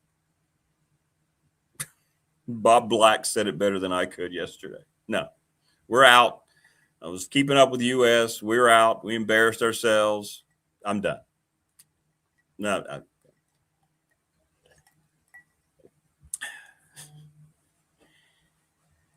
it would be. Yeah, it would be an analyst who, the analyst. Actually, I'd have to read up on it because I'd want the analyst to sound like he knew what he was starting about, right? Or what he was talking about. So I'd have to read up on it enough so that Bob would be definitely the guy that we'd go to. Look at Wayne. Wayne sends me this. The premier option for curling in Southwest Virginia is the Roanoke Valley Curling Club. Really? There is? There's a operating out of the Berglund Center. The nonprofit organization serves as a regional hub. We're there. Hey, would you guys like a couple of broadcasters for your game, for your matches, for at least a day?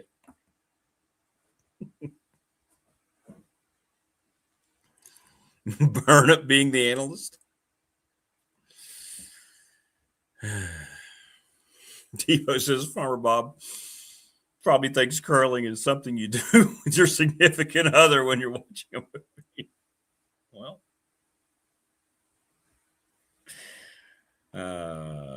probably get in a lot of trouble if I tried to broadcast that, right? Yeah, all right, bud. How's your cut, by the way? Let me just see what you got going on here. Y'all can't see him, but he's over here. Yeah, it's scabbing over a little bit. Yeah. Damn hellion. Burnip would crush it, wouldn't he? Yeah. And he would he would definitely prepare for it. Buffet on ice, buddies. You ever on Instagram, if you follow Steve Austin, he's got 2 cats that he absolutely loves, Macho and Poncho. Those are the best videos.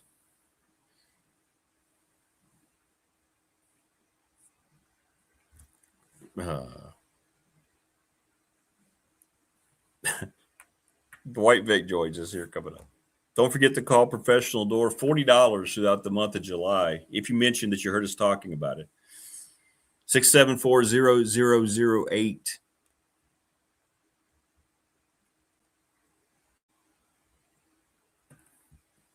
What's he always say about it's Macho and Poncho? That's just a damn fine cat right there.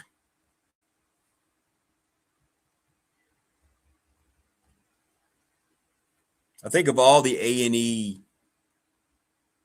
biographies I've seen on wrestling, I think his is my favorite. All because in the spur of the moment, he said something that ended up launching his career, his slogan, and everybody knows what that slogan was. It was Jake the Snake Roberts, I believe he took down. And he talked about he always wore the shirt with John 3:16 or something, the Bible verse.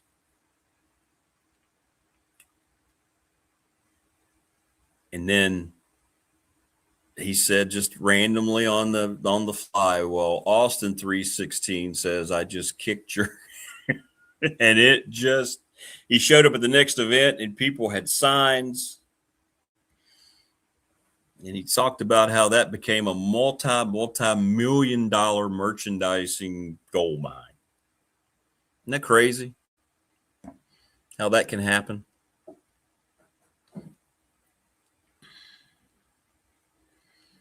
Yeah, I'd like to hear Burnup. Yeah, T-Bo, I'd like to hear Burnup analyzing the food he's eating while he's down at the beach house. Guy says, did you see when Big Show was talking about how he FaceTimed Stone Cold? Stone Cold said, dudes don't FaceTime each other. Call me back. Yeah, I did. Just call me on the damn phone or something like that.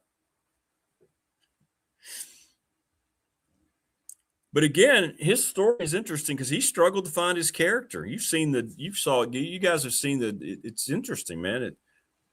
Stunning Steve Austin didn't work. He had the blonde hair. He couldn't find his niche. He didn't have and then they tried to pitch him something when McMahon wanted to bring him in at first and he didn't like it. It was dumb. And then his wife used the term, if I remember it correctly, about his soup or his dinner or something. And she said, if you don't eat it, it's going to turn stone cold. And then you don't want to eat it. He'd been looking for something, some kind of gimmick.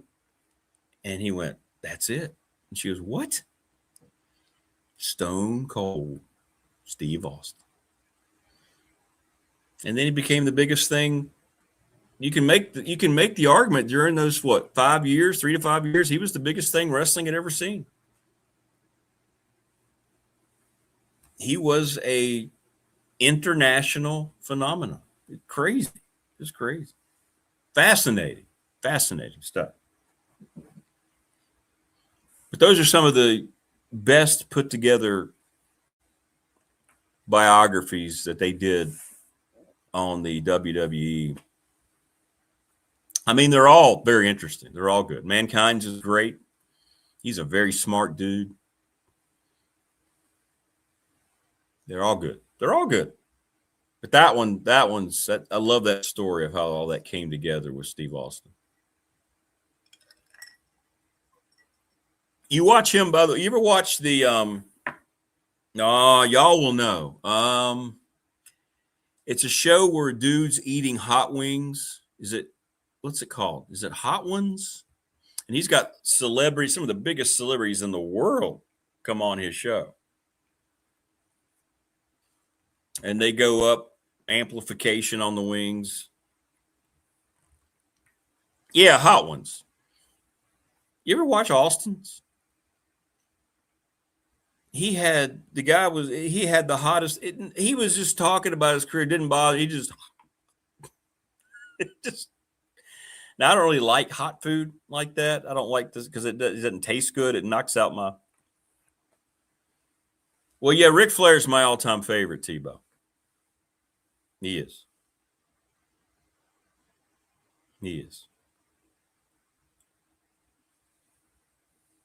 He really is.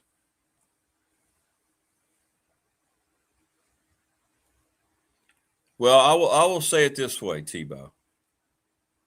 I won't call it fake. It's choreographed. But what those guys do is absolutely real. And I don't know how they go about not – I think it takes more effort not to hurt themselves as often as they don't, to be honest. Joining us now on the program in his dashing red LA Dodgers cap is the quintessential source for all things Tech football, Dwight Vick. What's up, DV? What's going on? Good morning. Good morning. How you doing, man? We're talking wrestling right now. That's what we've been talking, waiting on you to jump on. Wrestling? You big wrestling guy? Did you watch any wrestling growing up? Oh, when I was a kid during the golden era, yeah, man. Randy Macho Man Savage. Yeah, those guys were oh, can you see me? Oh, we lost you. We had you, and then we lost you.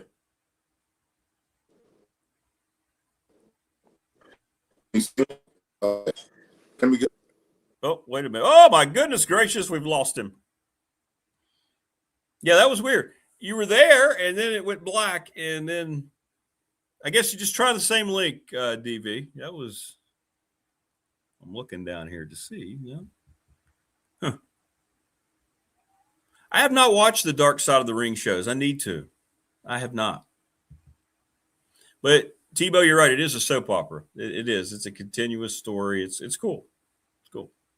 We'll get Dwight back on here. I don't know what happened there. We had him. He'll jump back on here in just a second. Technology. It's a wonderful thing, isn't it? But his camera went black. It was almost like I wonder if his computer was getting ready to reboot or something. I think he's probably working on it, but he'll jump back on with us here.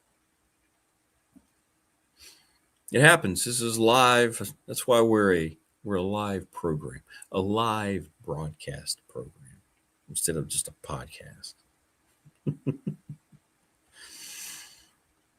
Although I do listen to a lot of podcasts. Isn't that amazing how it's kind of overtaken? I think about what I consume now. The only thing I will watch on TV is sports. Because I'm watching stuff like this all the time. There he is. Dwight Vick is back. I don't know if that was on our end or not. I couldn't tell what happened. Well, let's see here. Yeah, I don't either. Am I good right now?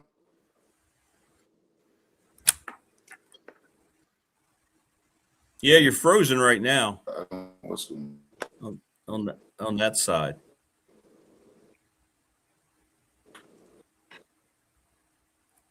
Yeah, I don't know. I don't know what's happening there.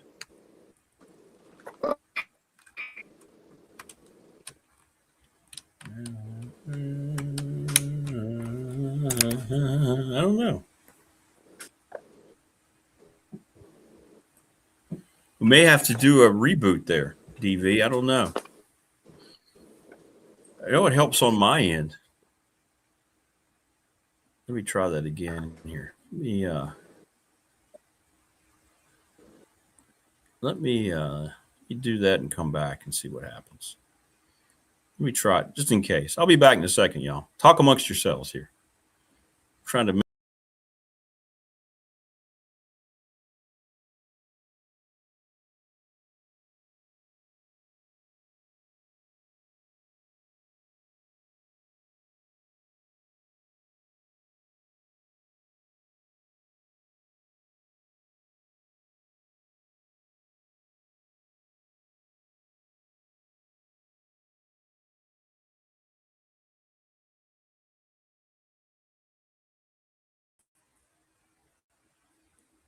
All right. Well, we'll see if that helps on my end. What's up, C. Lester? Good to see you. We're trying to get Dwight back on with us. Hope you're well, man. At least you're not on the West Coast this week, Chris, like you were for your daughter's wedding last weekend.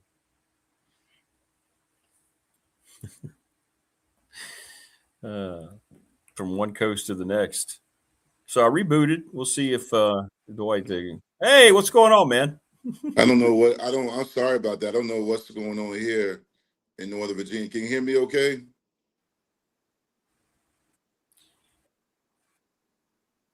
Yeah, the internet, I'll never figure it out. We'll be sitting working at Radford, and all of a sudden, nobody will have any internet. We don't get any warning. Like everybody will be down the hallway going, "Did everybody just lose connection?" You're like, "Yeah," and then it's gone for like 2 hours. I don't know. Yeah, I don't know either, man. And no one's even awake in my house right now, so I don't know what I don't know. It's nobody's on the internet. But what I was saying before I got glitched out or whatever was, yeah, I grew up on wrestling during this golden era. Randy Macho Man Savage, Hogan, and those guys. I watched. There was two different leagues or whatever. It was the one that was the lesser with Ric Flair and those guys. Yeah, NWA. Yeah. Yeah.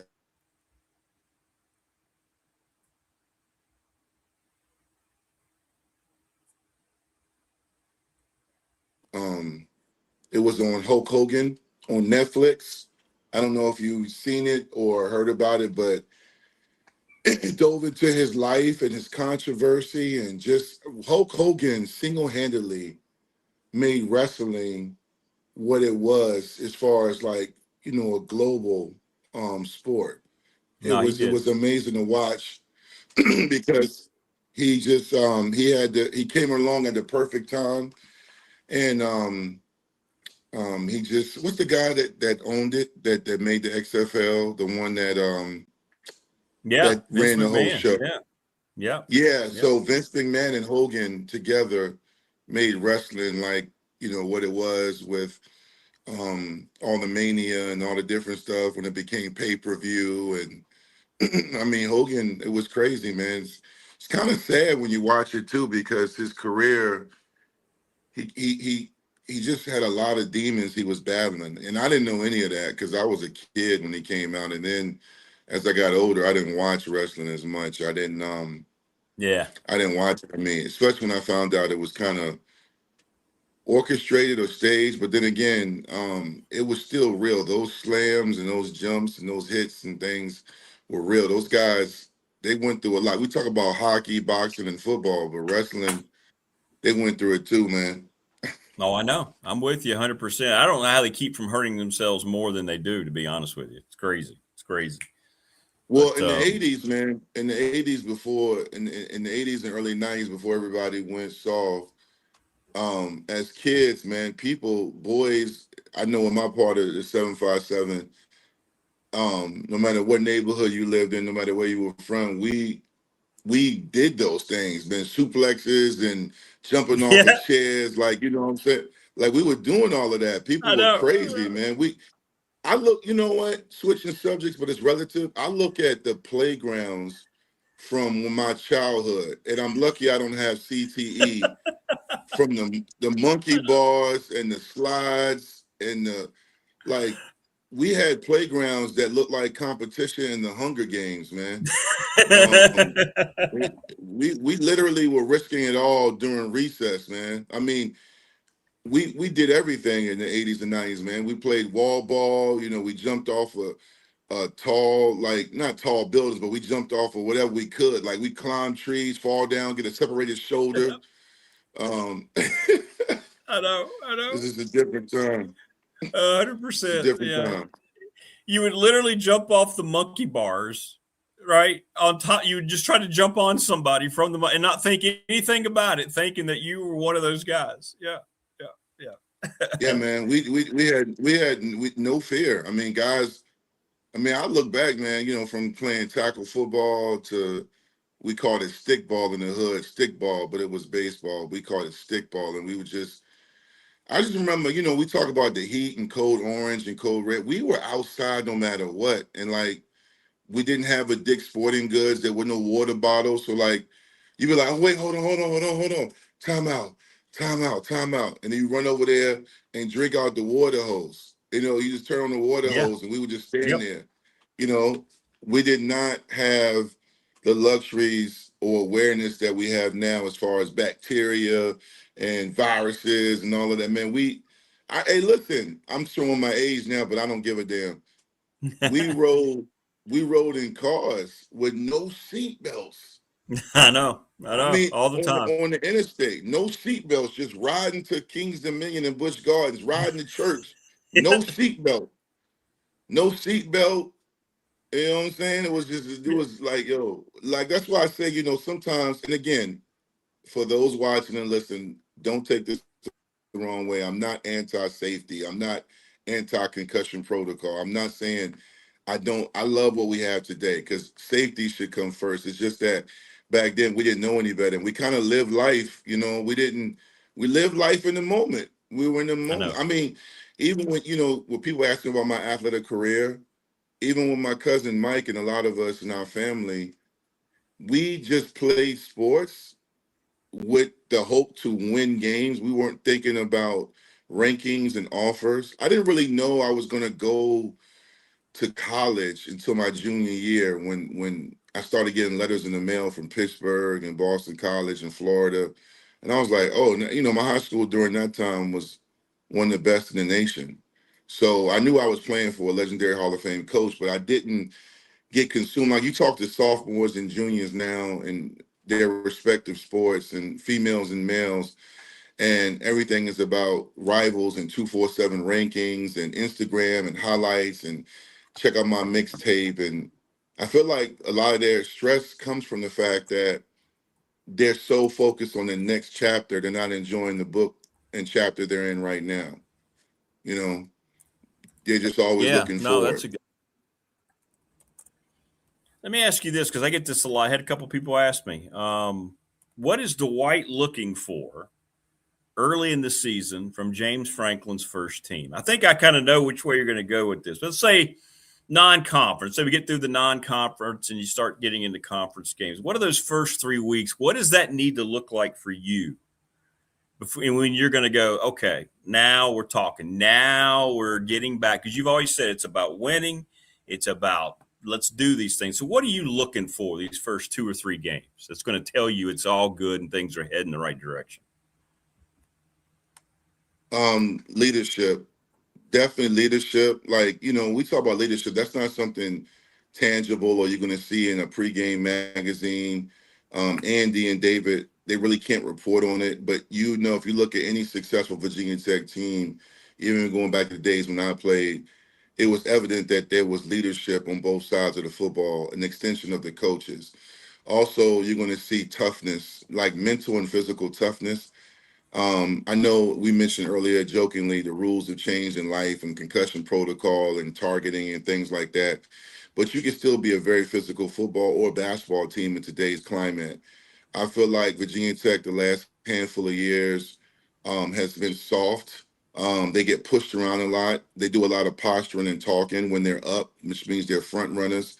I feel like when the game gets tough, that's when a Virginia Tech team that knows how to play ball will respond. So I want to see how tough they are. And I don't mean blowing out VMI.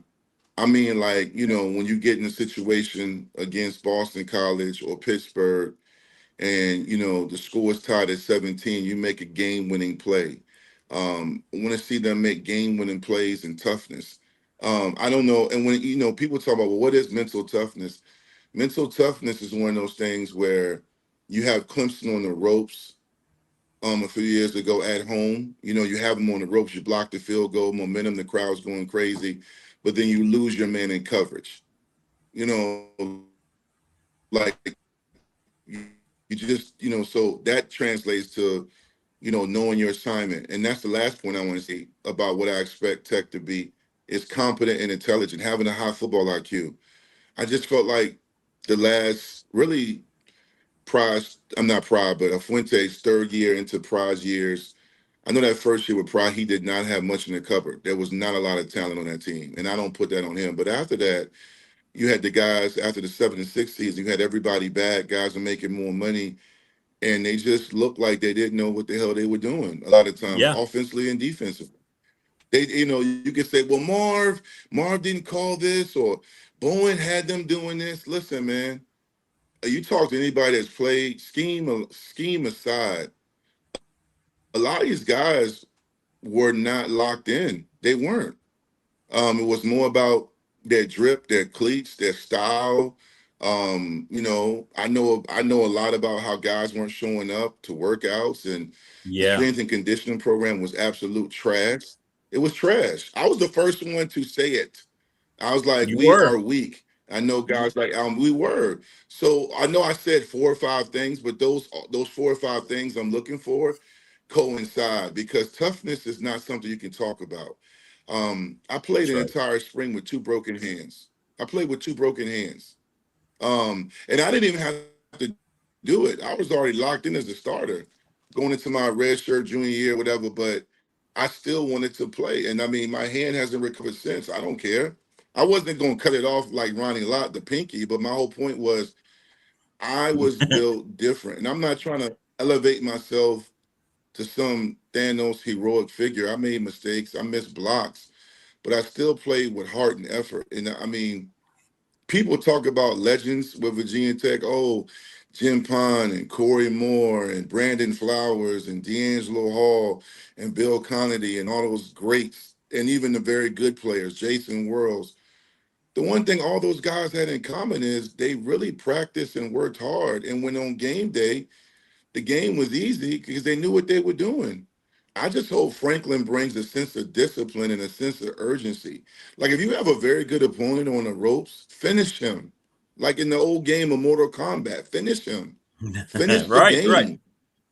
game. So that's what I'm looking to see. I'm looking to see some IQ and some toughness.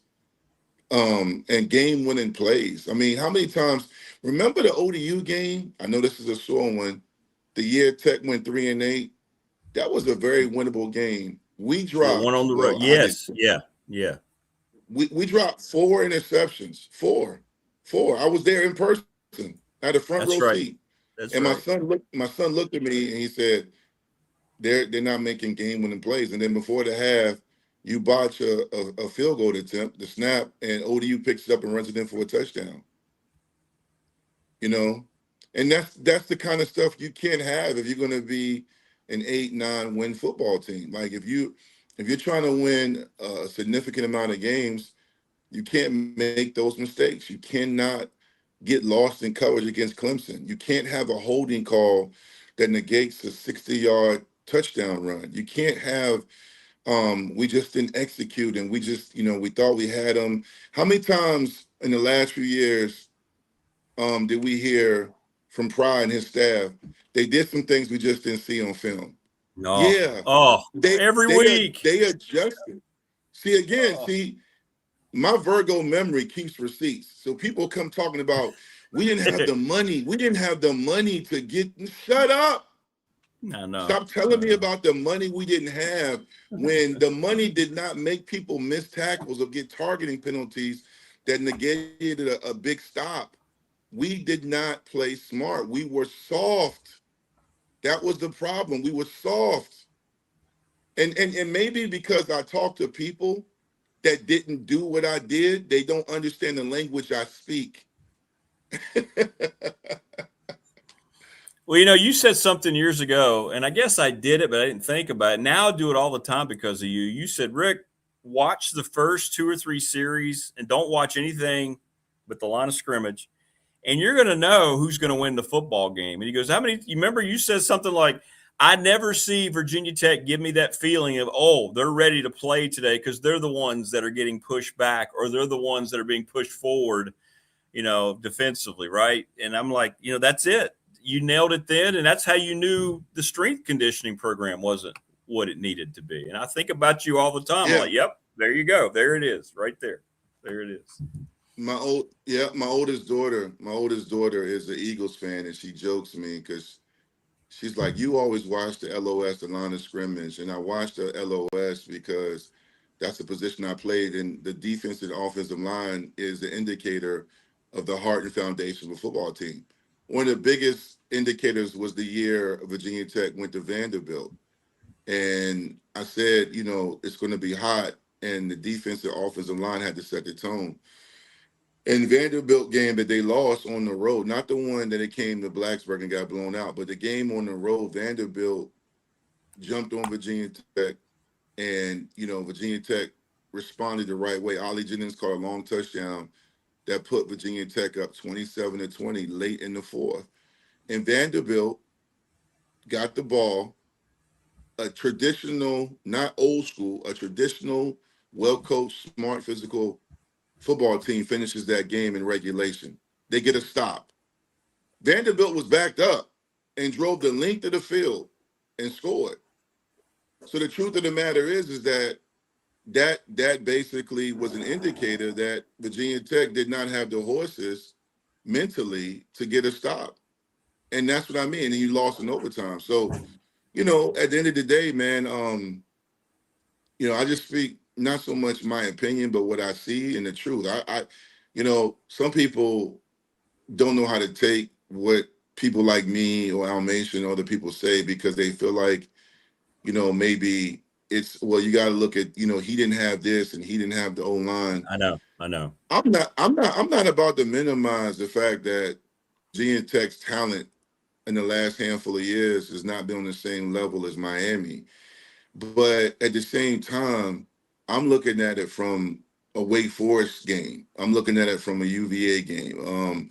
Other games in which when we lined up, we didn't always play with a sense of urgency. And then there were times when they did. The NC State game, that was what I meant as far as like playing with that toughness, being resilient. They really showed a lot. Then you look at the California game last year when they came, and went back and forth with Cal and won in overtime. Yeah. That's what I mean as far as like they showed flashes, but then it was like when they got a win, they exhaled. It's kind of like those kids that say, hey, mom, dad, I cleaned my room and I got an A on my math test. And I always laugh at stuff like that because you're supposed to do those things. That's right. You're supposed to clean your room and clean the bathroom. You're supposed to do good in academically. You're supposed to win football games. I'm not going to congratulate you and pat you on the back for beating Cal at home in overtime. I'm going to tell you, great job. That's it. On to the next one. I apologize. We won so many games in Blacksburg. And sometimes it was like, okay, let's enjoy this. So we would enjoy the win, but then the moment we got on the plane back to the Berg, it was on to the next one. It was like, how can we get to 11, 10, 12 wins? How can we beat Miami? How can we win the conference? Not win a game and dance.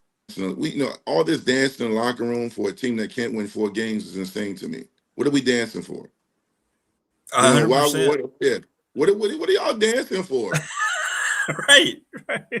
I know I'm old. I know it's a new generation, but I want us to win. I was happy that Monty got that win. They played for Monty the first 3 or 4 games, but then, I think Monty, when he knew he wasn't getting a job, I feel like the staff was like, let's just get through the finish line.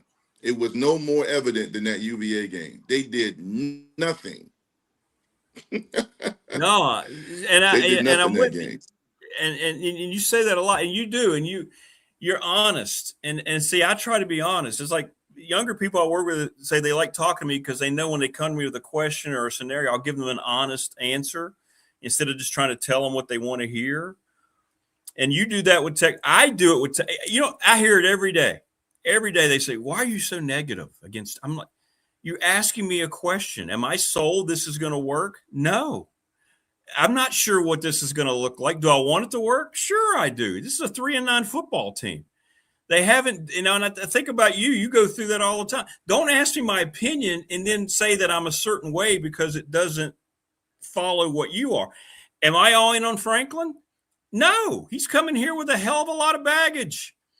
He was at a blue blood who said, we don't want you anymore. Is he going to rebuild it here? I hope so. I don't know for sure, right? I have concerns about Brent Pry. You got fired.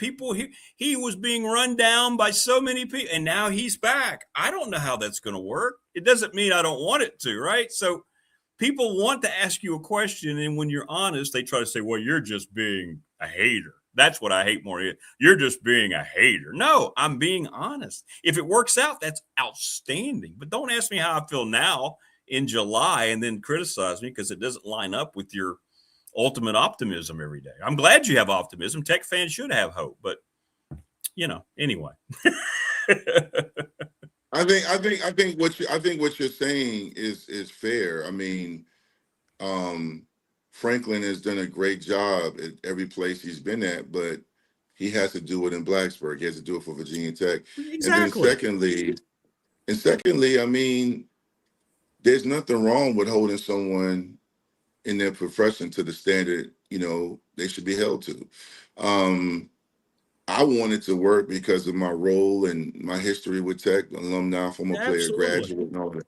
But at the same time, kind of like I'm not gonna compare it to trauma, but like I've seen this before. I mean, the recruiting is outstanding. The energy, the fact that he is really trying to get this program to be in a big boy football conversation with the facilities, the donations. I think he knows exactly how it's supposed to look. And I know the talent is on its way. There's some positions and some depth issues that make you wonder, okay, if they do get in late in the season, how are they going to hold up when the weather changes and there's injuries and nicks and things like that? But that's on the strength and conditioning program, and how do you handle that as far as practice goes? But the truth of the matter is that you got to win games. Like even like people talk about my cousin who's the head coach at Norfolk State. I kept telling everybody, give it time, because Norfolk State has been such a bad program for over 2.5 decades, right? Yeah. So he's coming into a situation, and he's the first year coach. And they lost 5 to 6 games where they led going into the second half. They led and they gave them up. And he had to make some tough decisions and fire some coaches. So coaching Division I or even Division II football is not easy. You got to make tough decisions. One of the biggest things, this is not so much, I didn't answer this earlier in the segment, but I'll say this.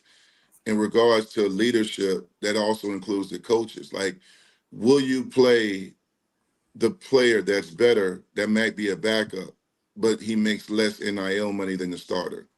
Will you make the tough decisions and play a guy like Caleb Spencer, who transferred to Virginia Tech from Miami, who should have been playing from jump? And that's not taking a shot at any other linebacker, Noah or Caleb Woodson.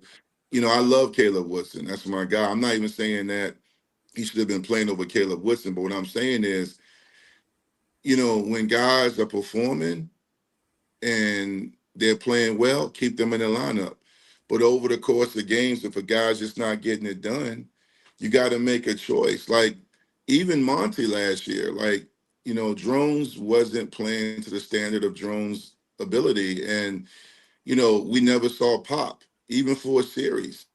You never saw any. I know. Like, why not? When you're losing, you got to empty. I don't want to say empty the clip, but you know what I mean. I don't want to be violent. Sure. But you got to unload. You got to try anything. That's what did I come on? We did the post UVA game. I said, look, man, congrats to UVA, but I've never seen somebody get free ice cream and cake the way they gave UVA. It was like, we don't want to mess it up for our Commonwealth brethren. They didn't do one trick play, no new wrinkle. They went into that game. I'm going to stand on this till God takes my last breath. That was a passive-aggressive middle finger to Witt and the staff and the administration. I don't like it. If you don't like it, come to Northern Virginia and fight me. That's right. Trust me. I know what I'm talking about. They did not do anything. And you got Jeffrey Overton Jr. and other people on that team. I know UVA was the better team last year, but they won a lot of close games. Even the years Tech was the better program in that rivalry game, UVA would sometimes make Tech sweat it out, just trying different things, like putting Vic Hall at quarterback. Virginia Tech won that game 17-14, and that was Tyrod's freshman year. So you got to do different things, man, and you got to play the right people. And I think that's also part of the equation. Will Franklin and Pry and all the other coaches, Midget, my brothers on that staff, will they play the right people and not get consumed with who makes the most money? I mean, when my son I remember the head coach before he committed, he told my son in front of my wife and I, he said, "You're a hell of a player, but we're not going to just play you because I'm paying you." And I was like, that. yes. That's I cool. loved it. I didn't tell him that, but inside and internally, I had the Michael Jackson butterflies. I was like, yes. Why was I cheering internally? Because that's called accountability. I know. Well, I always counter those Yeah. people till I say, look, I'm also the guy who says I think they could win 8 games. And I said, heck, I'm also the guy who said I wouldn't be a bit surprised to see them playing in the ACC championship game because we just saw UVA and Duke do it. Why not a new coach coming in that's already had success at 2 other places? Why not Ethan Grunkamai, right? So I don't know. You can't, what they say, you can't please everybody all the time. And I guess that means you're doing your job. So. Well, when you do what you and I do, you host a show, I do podcasts and I do interviews and I tweet and I do different stuff. Even when I wrote articles for 247 and Rivals, people they're going to be upset. Like I remember one time I was writing and somebody in the comments was like, too much sugar is not good for you, because they felt that was being too soft or too sweet on Tech. But I was just more so stating the facts. I mean, David Till is a Hall of Fame writer, and he gets pushback sometimes. Mm-hmm. This nature of the business. The truth of the matter is, I know this to be true. I'm an OG in this business, man. And if Tech, despite this being Franklin's first year, because of what he did at Penn State, the same people making the memes and the good vibes and all the pictures and praising him and his staff will be the same ones if we struggle and lose a few games we shouldn't, that will say, you should have never brought back Frank Pry. You should have done other. Yep. They will, that's what they do. I mean, that's why, I've always felt as a coach and a player in today's social media age, you can't consume yourself with trying to please the Twitter folks and trying to be consumed with what makes people happy. You got to do your job and be honest, whether it's evaluating players, coaching players, game planning. You got to do what's best for the program. Even during Virginia Tech's golden era under Beamer, because you can still have a new golden era, there were people they got kind of tired of just winning 10 or 11 games, because to be fair, Virginia Tech, there are a lot of cynics that say, during those runs, you had guys like Tyrod Taylor, Brian Randall, Marcus Vick, Michael obviously went to a national championship, but you had so much talent come through Southwest Virginia where you were winning 10, 11 games and you could never get over the hump. Like, you think about that. Like the Matt Ryan game, one of the things that people talk about, I remember that game like it happened last night. The Matt Ryan game is Virginia Tech owned that whole game. They got an interception. DJ Parker, shout out to DJ Parker, my brother from Phoebus High School, the safety that played it. He gets the pick on Matt Ryan. We're on the plus side of the field. We stall on the offense. We're trying to field goal. Virginia Tech decides to do a quick kick. They catch it and they punt it. Matt Ryan comes down, scores, it's 10-7. Then they do an onside kick. Now it's 14-10. You lose in the final seconds of a game. That's what I mean as far as like you look during the Beamer era and the games you wish you had back. And Beamer said that on my podcast one time. Coach Beamer said that there's a lot of games he wish he could have back because of those kind of moments. Even the Danny Cole fake punt game against Michigan. People talking about Danny Cole caught it, but there was a time when Virginia Tech basically had the game and they do a fake punt. Danny Cole said there was a mix-up on the communication. Michigan gets the ball, subsequently goes in and ties the game. I mean, these are the things that even during the Hall of Fame run that Virginia Tech had on the Beamer, people were critical because, the cynics are saying, how can you not even get back to a national championship game when you have Kevin Jones, Lee Suggs, Tyrod Taylor, and all those great players, Ryan Williams. I mean, one time your backfield featured Ryan Williams, David Wilson, and Darren Evans. In one team.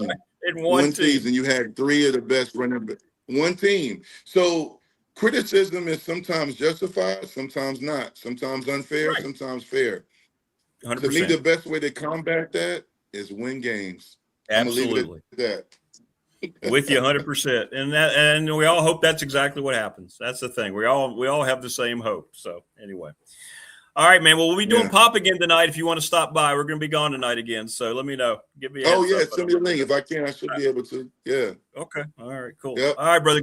Great stuff as always, man. We appreciate you. Yeah, man. Sorry about the technical difficulties, but hopefully. No, it was great. Next time I'm there. there.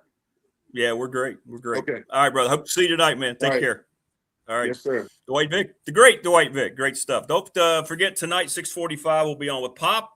Hope all of you can stop on by. Anybody who wants to join, we'll throw you on. We'll have a great time. Thanks to all of our sponsors. Don't forget Professional Door. Call them up. Do it today. $40 off. Schedule it. Tell them you heard us talking about it. Get your garage doors checked out. Preventative maintenance is the best maintenance. That way you're not replacing things. Thanks, everybody. Thanks to David Smith. Man, oh, man, how good is that guy? Tori Basir doing a great job. So proud of her. And Dwight Vick. We'll see you tomorrow, the Finally Friday edition. Coach Elmo joins us. Mike Ashley is back with the open mic. And Jen, I believe, is back tomorrow as well. Take care, everybody. We will see you tonight on Pop and then tomorrow morning.